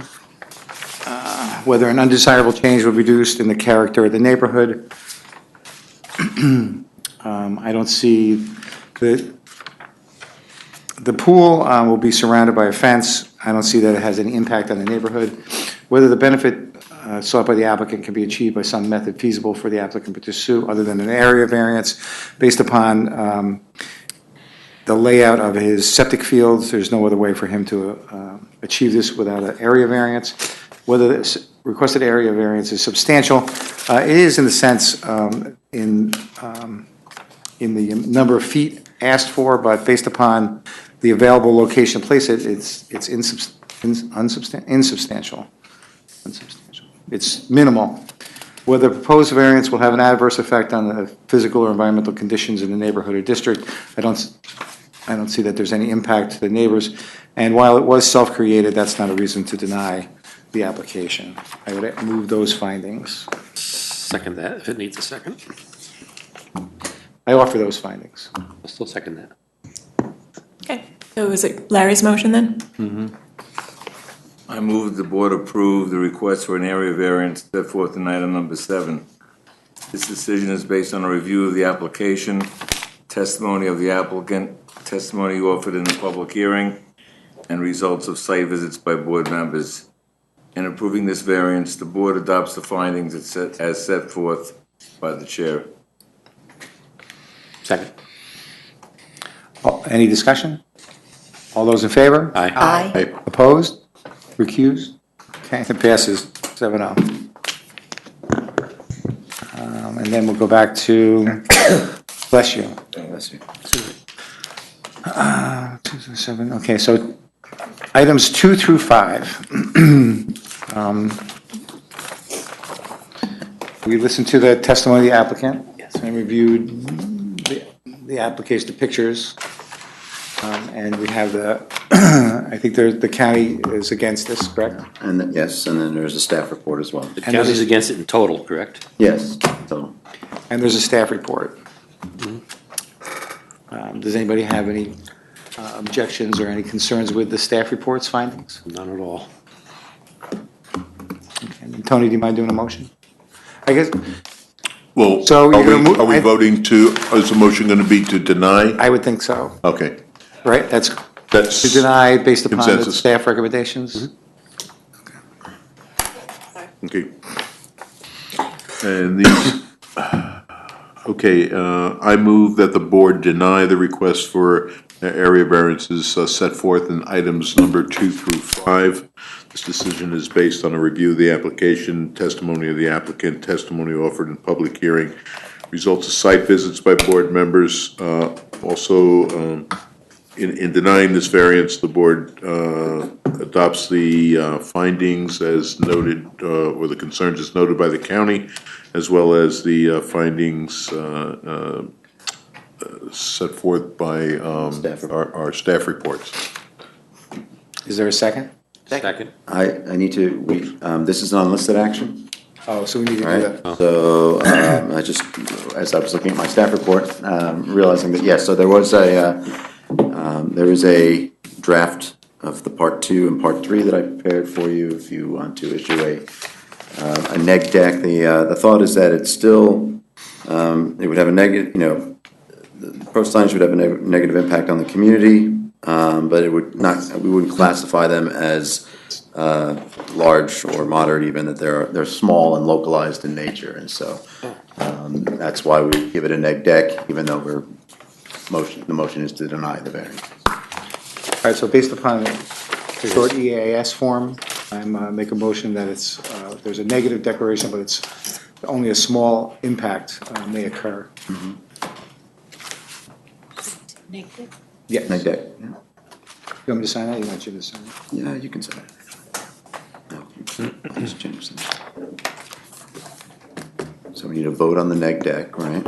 Okay, all those in favor? Aye. Aye. Opposed? Then that motion carries. And then we made the motion already on the, Yeah, so we just have to vote on it still. okay. All those in favor of denying Mobile's applications, items 2 through 5, based upon that motion? All those in favor of denying? Aye. Aye. Okay. Any opposed to denying? Okay. Then the motion is denied 7-0. Who was the The second on that motion motion? to deny is approved 7-0. Art was the second, thank you.